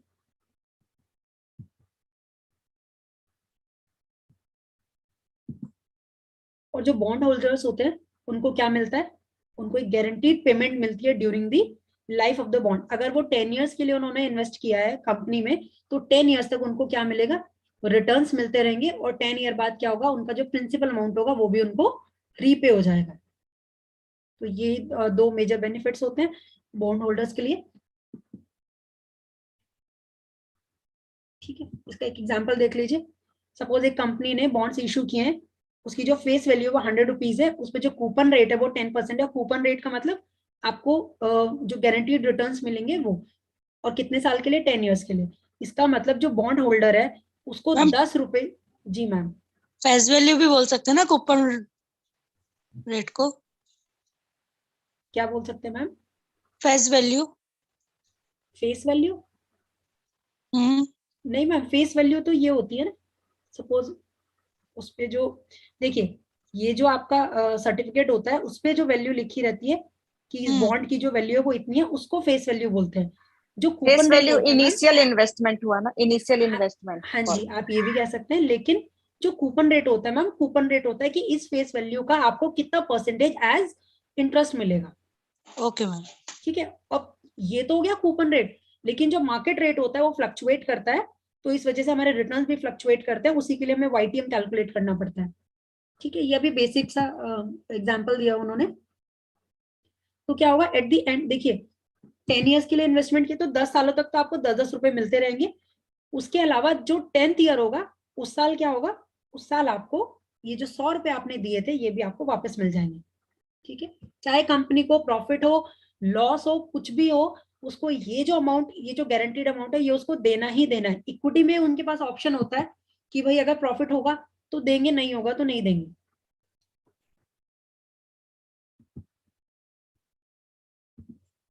और ये चीज आप याद रखिएगा प्लीज, ये क्वेश्चन आ सकता है कि अगर कंपनी फेल करती है उनको कूपन इंटरेस्ट या फिर रिडम्पशन वैल्यू देने में, तो उस कंडीशन में क्या होता है, जो बॉन्ड होल्डर है वो लीगल कहना चाहिए आप, वो केस कर सकता है या लीगल केस फाइल कर सकता है अगेंस्ट दी कंपनी। ठीक है, इसीलिए इनको हम क्या मानते हैं, लेस रिस्की मानते हैं as compare to equity capital. क्योंकि देखिए अगर कंपनी को लॉस हुआ तो इक्विटी को कुछ नहीं मिलेगा, लेकिन अगर कंपनी को लॉस हुआ तो जो बॉन्ड होल्डर है उसको मिलेगा ही मिलेगा, चाहे कंपनी कर्जा लेके दे। क्योंकि अगर कंपनी ने बॉन्ड होल्डर का जो इंटरेस्ट है या रिडम्पशन वैल्यू वो नहीं दी, तो उसके लिए वो लीगली बाइंड होते हैं, उनको पे करना पड़ेगा, अदरवाइज उनको स्यू कर दिया जाएगा बाय दी बॉन्ड होल्डर। अच्छा एक और चीज है, ये भी क्वेश्चन पूछ सकते हैं, जो आपका इंटरेस्ट पेमेंट होती है डेट्स की, वो आपकी टैक्स डिडक्टेबल होती है। अब देखिए कैसे होती है, मैं इसको एक चार्ट से बताती हूँ और वो आपको याद भी रखना है।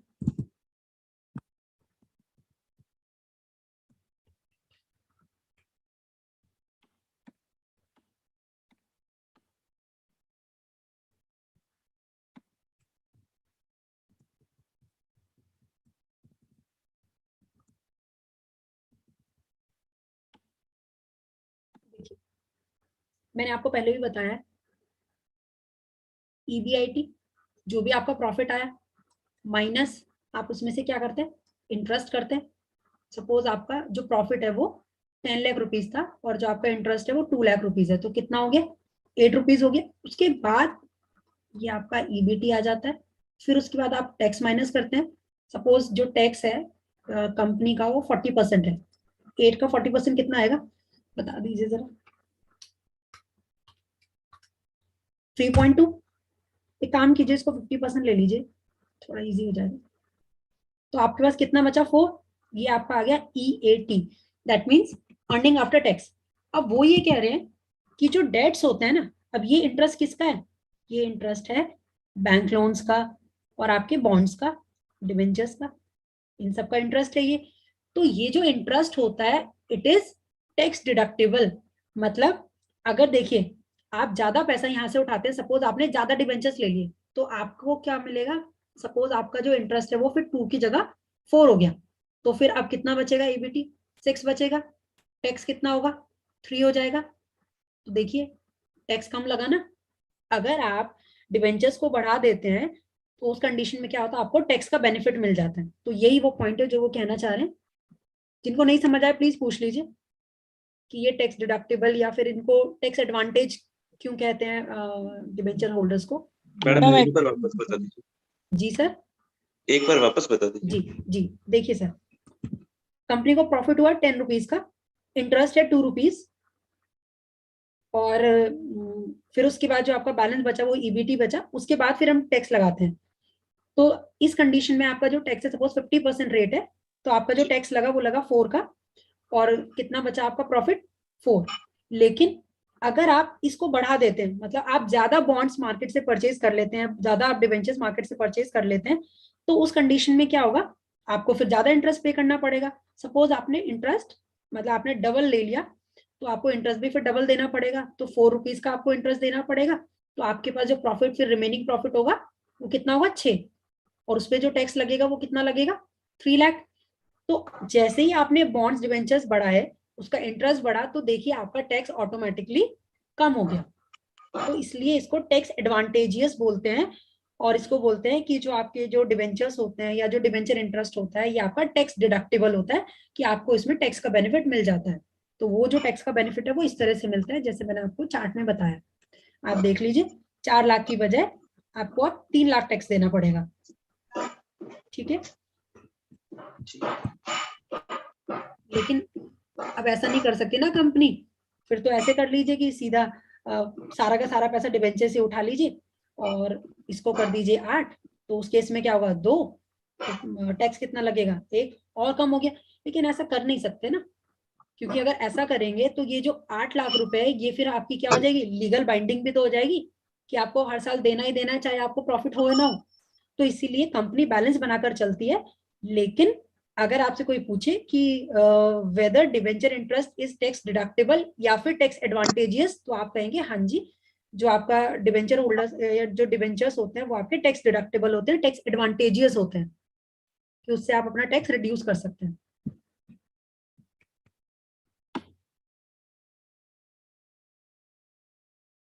ये वाली लाइन समझ में आ गई कि ये टैक्स डिडक्टेबल क्यों कह रहे हैं।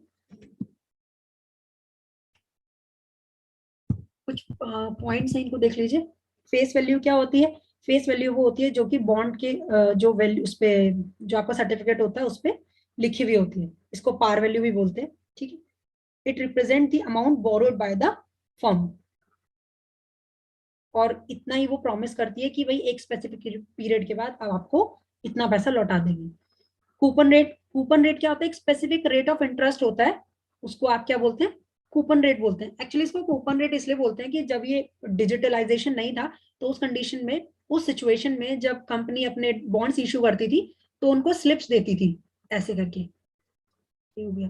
तो इस पे क्या होता था, लिखा रहता था 10%, 10%, 10%, और क्या होता था, जो डिवेंचर होल्डर होता था वो एक कूपन फाड़ के, उस पेज में से एक कूपन फाड़ के वहां पर लेके जाता था, फिर उस कूपन को वहां पे रख के उसके बदले उसको इंटरेस्ट मिल जाता था, और वो वाला कूपन उसका कैंसिल हो जाता था। तो वहीं से इसका जो नाम है वो कूपन रेट पड़ गया। तो कूपन रेट का मतलब क्या होता है कि जो उसमें एक फिक्स रिटर्न जो आपको मिलेंगे उसको कूपन रेट कहते हैं, और ये आपका पहले से ही मेंशन होता है। Next, maturity. मेच्योरिटी का मतलब वो स्पेसिफिक पीरियड जिसके बाद आपको उस प्रिंसिपल अमाउंट को वापस करना है। रिडम्पशन वैल्यू, देखिए रिडम्पशन वैल्यू क्या होती है? रिडम्पशन वैल्यू वो वैल्यू होती है जो आपको मेच्योरिटी पे मिलती है। मेच्योरिटी का मतलब वो स्पेसिफिक पीरियड जिस पे आपको अमाउंट वापस करनी है, और रिडम्पशन वैल्यू वो अमाउंट जो आप मेच्योरिटी पे वापस करेंगे। ठीक है, इसको रिडम्पशन वैल्यू भी कहते हैं। और जो आपके बॉन्ड्स होते हैं वो जनरली डिस्काउंट पे इशू करते हैं, और रिडम्पशन उनका जो होता है वो पार पे होता है। देखिए होने को कुछ भी हो सकता है, बट जनरली क्या होता है कि जो बॉन्ड्स हैं वो सस्ते में खरीद के और फिर उनका जो रिडम्पशन है एट पार किया जाता है। मतलब सपोज अगर कोई 100 रुपीज का बॉन्ड है तो आपको 90 रुपीज में मिल जाएगा, और फिर जब उसका रिडम्पशन होगा तो आपको 100 रुपीज मिल जाएंगे। तो इसको बोलते हैं redemption at par. At par का मतलब अगर वो फेस वैल्यू पे हो रहा है तो उसको एट पार बोलेंगे, और डिस्काउंट मतलब उससे अगर कम हो रहा है तो, ज्यादा हो रहा है तो प्रीमियम हो जाएगा। ठीक है, मार्केट वैल्यू देखिए, अब ये जो बॉन्ड्स है शेयर्स की तरह इनको भी स्टॉक एक्सचेंज में ट्रेड किया जाता है, बस ये कि शेयर्स का थोड़ा और ज्यादा स्पीड में होता है, बॉन्ड्स का इतना ज्यादा स्पीड में नहीं होता। तो जो आपका मार्केट वैल्यू है, मार्केट वैल्यू क्या होती है? Is the price at which the bond is usually bought और सोल्ड इन द मार्केट। देखिए आपने तो कंपनी से परचेज कर लिया 90 रुपीज का, और फिर आपने इसको फिर जब ये इसका कहना चाहिए इसकी जब ट्रेडिंग होगी, इस कंपनी का जो बॉन्ड है उसकी वैल्यू सपोज 97 रुपीज है, तो ये आपकी क्या हो गई? मार्केट वैल्यू हो गई।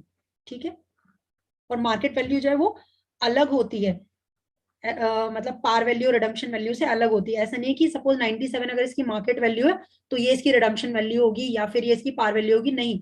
मार्केट वैल्यू का मतलब कि जो स्टॉक एक्सचेंज में मार्केट कंडीशंस के वजह से उस बॉन्ड के प्राइस में जो फ्लक्चुएशन आ रही है, जो उसका प्रेजेंट रेट है, उसको मार्केट वैल्यू बोलते हैं, उसको पार वैल्यू रिडम्पशन वैल्यू नहीं कहते हैं। Day count convention, day count convention देखिए क्या होता है, हम लोग जो इंटरेस्ट पेमेंट्स करते हैं उनको करते हैं on the basis of day count method. ठीक है, ये क्या होता है, various day count conventions are used in practice. देखिए, एक आपका actual divide by actual number of days, ये वाला देखिए, एक्चुअल डिवाइड, न्यू बुक ये नहीं दिया है डे काउंट, क्या दिया है मैम? अच्छा, न्यू बुक्स में नहीं है, नहीं ये वाला नहीं दिया है, इंट्रिंसिक ठीक है। वैल्यू। ठीक है, फिर इसको छोड़ दीजिए मैम। उसके बाद इंट्रिंसिक वैल्यू दी है और हाँ जी। Yield to maturity, duration of bond. अच्छा ठीक है, वो पॉइंट्स आगे आएंगे फिर हम डिस्कस कर लेंगे। देखिए, आपका टाइप्स ऑफ बॉन्ड्स, जो बॉन्ड्स होते हैं आपके बहुत सारे तरीके के होते हैं। देखिए, एक होता है fix rate bonds. Fix rate bonds में क्या होता है, एक कांस्टेंट अमाउंट मिलती रहती है, एक कांस्टेंट कूपन मिलता रहता है through out the life of the bond. Floating rate में क्या होता है, देखिए नाम से पता चल रहा है, जिनका जो कूपन रेट है वो जी, वो मैंने गाइड बुक देखी थी मैम, है उसमें डे काउंट है? कन्वेंशन दी है। यस सॉरी मैम, ठीक है, कोई बात नहीं, मैंने क्या वो कीवर्ड जो रहते हैं ना लास्ट वाले वहां देखा था। ठीक है मैम। देखिए, इसके बारे में ना, ये जो डे काउंट कन्वेंशन है इसके बारे में मुझे भी ज्यादा नहीं पता है। जो यहाँ पर इन्होंने पॉइंट्स दिए उससे एक बार देख लेते हैं। वो मतलब आपको इन तरीकों से आप कैलकुलेट कर सकते हैं day count convention. Actual divide bye 365, यहाँ पर क्या होगा, अगर लीप ईयर है तो उस केस में जो आपके डेज हैं वो आप 365 लेंगे, और अगर नॉर्मल है तो आप 360 लेंगे। 30 डिवाइड बाय, अगर आप मंथ्स के केस में कर रहे हैं तो आप 30 डिवाइड बाय 360 कर देंगे। ठीक है, नेक्स्ट देखिए, जो आपके टाइप्स ऑफ बॉन्ड्स है, दो टाइप के होता है, एक आपका फिक्स रेट बॉन्ड्स और फ्लोटिंग।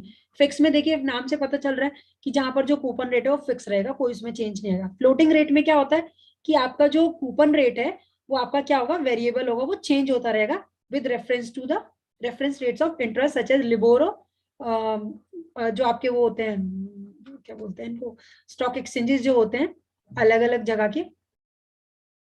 नेक्स्ट देखिए, जीरो कूपन बॉन्ड्स।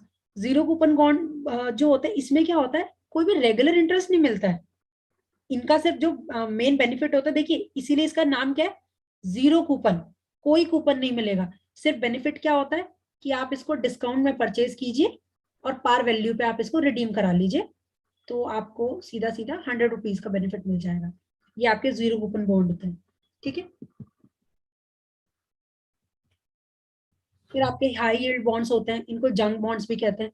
ये क्या होते हैं, that are rated below investment grade by the credit rating agencies, और क्योंकि ये ज्यादा रिस्की होते हैं नॉर्मल बॉन्ड से।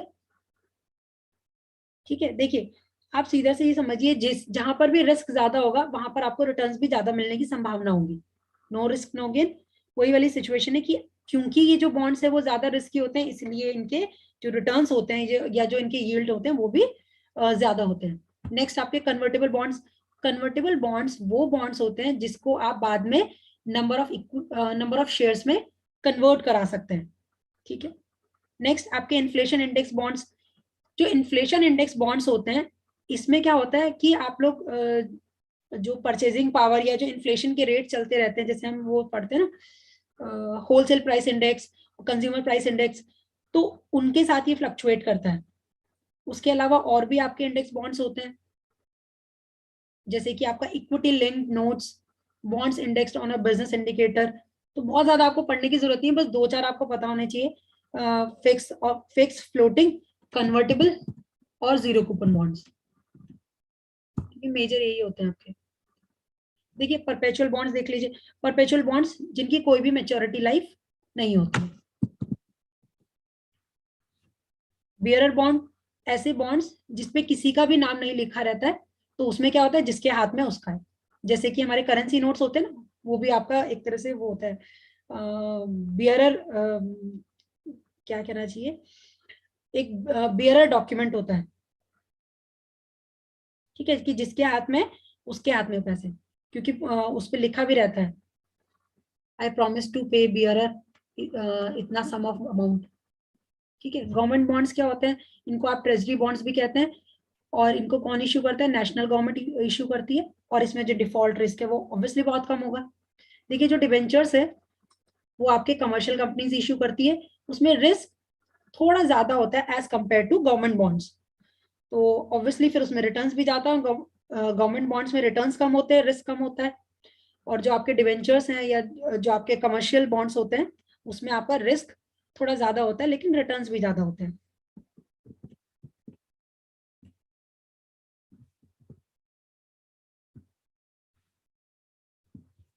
एक ये 2 पॉइंट्स देख लीजिए।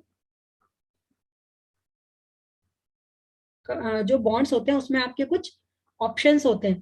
पहला है आपका कॉलेबिलिटी। कॉलेबिलिटी में क्या होता है कि ये इशू जो पर्सन इशू कर रहा है उसको राइट देता है to repay the bond before the maturity date on the call date, इसको कॉल ऑप्शन कहते हैं। मतलब यहाँ पर जो पर्सन इशू कर रहा है उसको ये राइट होता है कि वो क्या कर सकता है, इस बॉन्ड को रिपे कर सकता है before the maturity. For example देखिए, सपोज एबीसी लिमिटेड है, ठीक है, उसने इशू कर दिए डिवेंचर्स फॉर 5 years, तो अगर वो अपना कॉल ऑप्शन उस पर अप्लाई करता है तो वो क्या करेगा, 5 years से पहले पहले कभी भी, सपोज आफ्टर 3 years उसके पास पैसे ज्यादा हो गए तो कंपनी ने सोचा कि थोड़ा सा अपने जो डिवेंचर्स हैं उनको बायबैक कर लेते हैं, उनको वापस ले आते हैं, तो उस कंडीशन में वो कॉल ऑप्शन लगा के इन डिवेंचर्स को वापस रीपरचेज कर सकता है, ठीक है। ऐसे बॉन्ड्स को कॉलेबल बॉन्ड्स कहते हैं। कॉलेबल का मतलब समझते हैं, जिसको वापस बुलाया जा सके, ठीक है। और ये आपका एट पार रीपे किए जाते हैं, और कभी कभी आपको प्रीमियम पे भी हो जाता है। फॉर एग्जांपल अगर सपोज उन बॉन्ड्स की जो वैल्यू है वो बहुत मार्केट में बढ़ गई, उसकी मार्केट वैल्यू ज्यादा हो गई, तो उस कंडीशन में फिर आपको एक्स्ट्रा पेमेंट करनी पड़ेगी, तभी वो पर्सन आपको वापस उसको बेचेगा, ठीक है। नेक्स्ट आपका होता है प्यूटेबिलिटी बॉन्ड।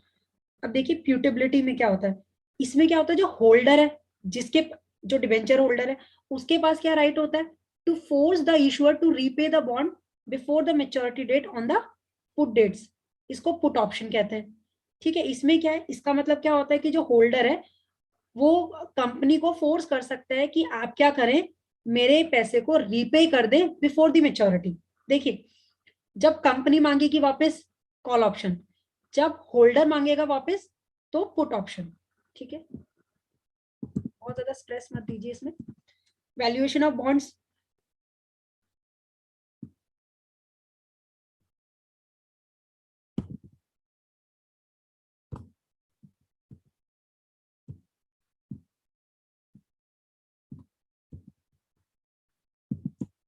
देखिए इसका फॉर्मूला है,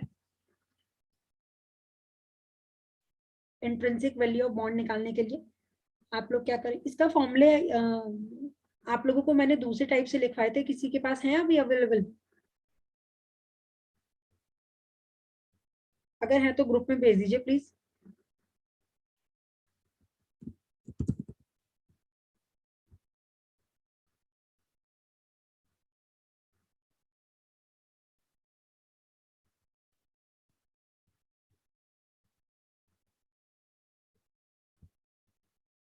क्या हुआ, वही इतनी शांति, किसी को याद नहीं है? मैंने कराए तो थे, मैंने वाईटीएम की क्लास दी थी। नहीं, मेरी तो मिस हो गई थी क्लासेस, ये सब शुरू की आपकी। अच्छा, ये वाले देखने तो फॉर्मूलेज जो है ना वो थोड़े से मतलब डिफिकल्ट से होते हैं, थोड़े इजी फॉर्मूलेज लिखवाए थे मैंने। चलिए कोई नहीं, एग्जाम्पल देखते हैं इसका। एक बॉन्ड है, उसकी जो पार वैल्यू है 1000 रुपीज है, उसका कूपन रेट 12% है, मेच्योरिटी 3 years है, रिक्वायर्ड रेट ऑफ रिटर्न जो है वो आपका 10% है। आपको निकालना है वैल्यू ऑफ दिस बॉन्ड। अब देखिए कैसे करेंगे। तो आपका कूपन रेट कितना है, 12% है, इसका मतलब आप इंटरेस्ट कितना देंगे, 120 रुपीज, 1000 इंटू 12%, 120 आपका इंटरेस्ट हो गया, ठीक है। यहाँ तक क्लियर है। प्रिंसिपल पेमेंट जो है वो कितनी है, 1000 है जो आप at the end of third year देंगे। तो जब आपको इसका वैल्यू निकालना होगा तो आप क्या करेंगे, 120 इंटू क्या करेंगे, प्रेजेंट वैल्यू ऑफ 10% 3 इयर्स, क्योंकि 3 साल तक मिलेगा ना, प्लस मेच्योरिटी कब मिलेगी, सिर्फ तीसरे साल में मिलेगी, 10% 3 इयर्स। अब जरा कैलकुलेटर निकाल लीजिए, देखिए 10% पे डिस्काउंटिंग लगाइए 3 इयर्स की क्यूमुलेटिव। पहले मैं अलग अलग लिख देती हूँ, फिर मैं आपको बता दूंगी टोटल कैसे करते हैं। तो 10% है 1 डिवाइड बाय 1.1, फर्स्ट ईयर का आपका आ गया 0.909, सेकेंड ईयर का 0.826, थर्ड ईयर का 0.751, इनका टोटल कर लेते हैं 0.909 प्लस 0.826 प्लस 0.751, 2.486। यहाँ पे 7 आ रहा है, मेरा 6 आ रहा है, उससे कोई बहुत ज्यादा फर्क नहीं पड़ेगा। तो हमने क्या किया है, देखिए एक्चुअली हुआ क्या है, वो ये कह रहे हैं कि 3 साल तक तो आपको 120 रुपए मिलेंगे, ठीक है, और लास्ट ईयर में आपको वो 1000 रुपए भी मिलेगा। तो अगर मैं कहूँ फर्स्ट ईयर में कितना पैसा मिलेगा 120, सेकेंड ईयर में मिलेगा 120, थर्ड ईयर में कितना मिलेगा 1000 प्लस 120, क्लियर। तो वो ये कह रहे हैं कि इन तीनों की आप प्रेजेंट वैल्यू बताइए। अब प्रेजेंट वैल्यू बताइए 120 कब मिल रहे हैं, फ्यूचर में मिल रहे हैं, फ्यूचर वैल्यू को प्रेजेंट वैल्यू में कन्वर्ट करना है तो डिस्काउंटिंग लगाएंगे, डिस्काउंटिंग लगाएंगे तो डिवाइड करेंगे। डिवाइड कैसे करते हैं, 1 डिवाइड बाय 1.1, तो फर्स्ट ईयर का आपका डिस्काउंटिंग रेट आया 0.909, सेकंड का 826, थर्ड का 0.751, टोटल किया तो 2.487 लिख लीजिए, 7 भी आ जाएगा। तो हम लोग क्या करेंगे, इस 120 की मल्टीप्लाई कर देंगे 2.487। देखिए एन्युटी वाला लग रहा है ना, एन्युटी का मतलब क्या होता है, जहां पर आपका फिक्स अमाउंट होती है, एक फिक्स पीरियड के लिए, सपोज 3 सालों तक फिक्स अमाउंट होती है, तो वहां पर हम एन्युटी लगा देते हैं। एन्युटी का, जी सर पूछिए, ठीक है। और लास्ट ईयर में हम क्या करेंगे, 1000 रुपीज तो सिर्फ एक ही बार मिलेगा ना, तो हम लोग क्या करेंगे, यहाँ पर जो डिस्काउंटिंग करेंगे वो डायरेक्ट थर्ड ईयर की करेंगे। देखिए यहाँ पे तीनों सालों की करेंगे, प्लस कर देंगे, first year plus second year plus third year, तीनों का जो डिस्काउंट है, उसको डिस्काउंटिंग फैक्टर है, उसको ऐड करके तब 120 से मल्टीप्लाई कर देंगे।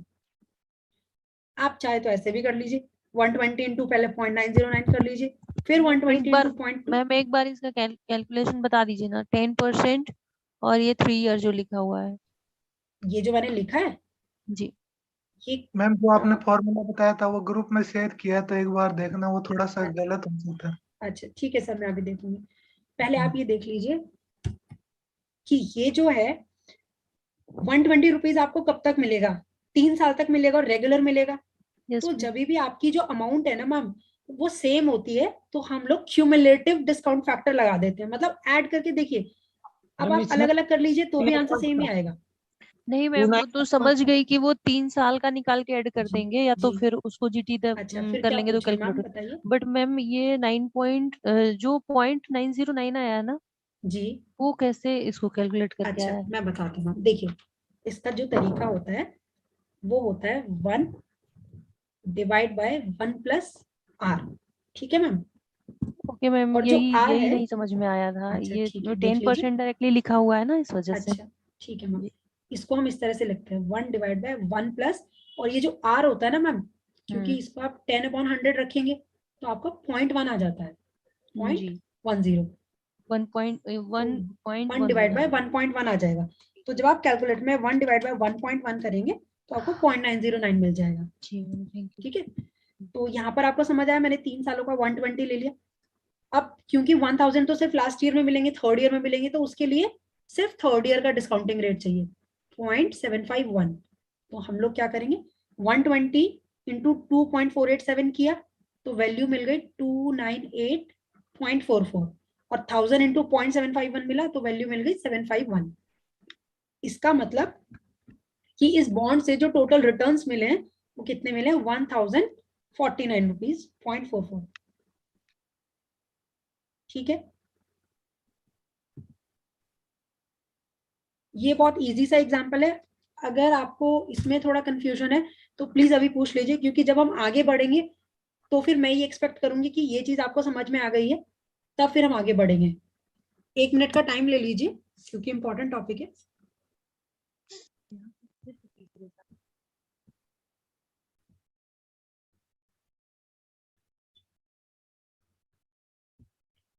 आवाज आ रही है?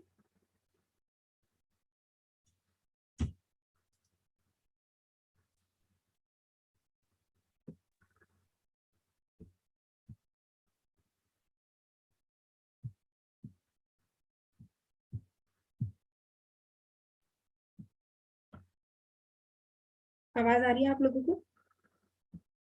आ रही है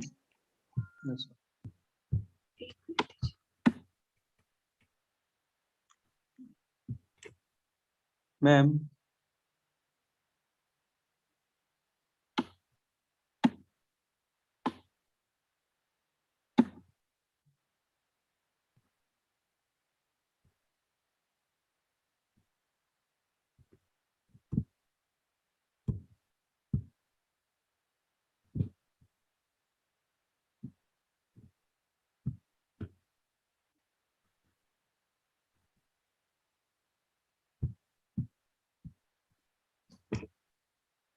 आवाज आ रही है?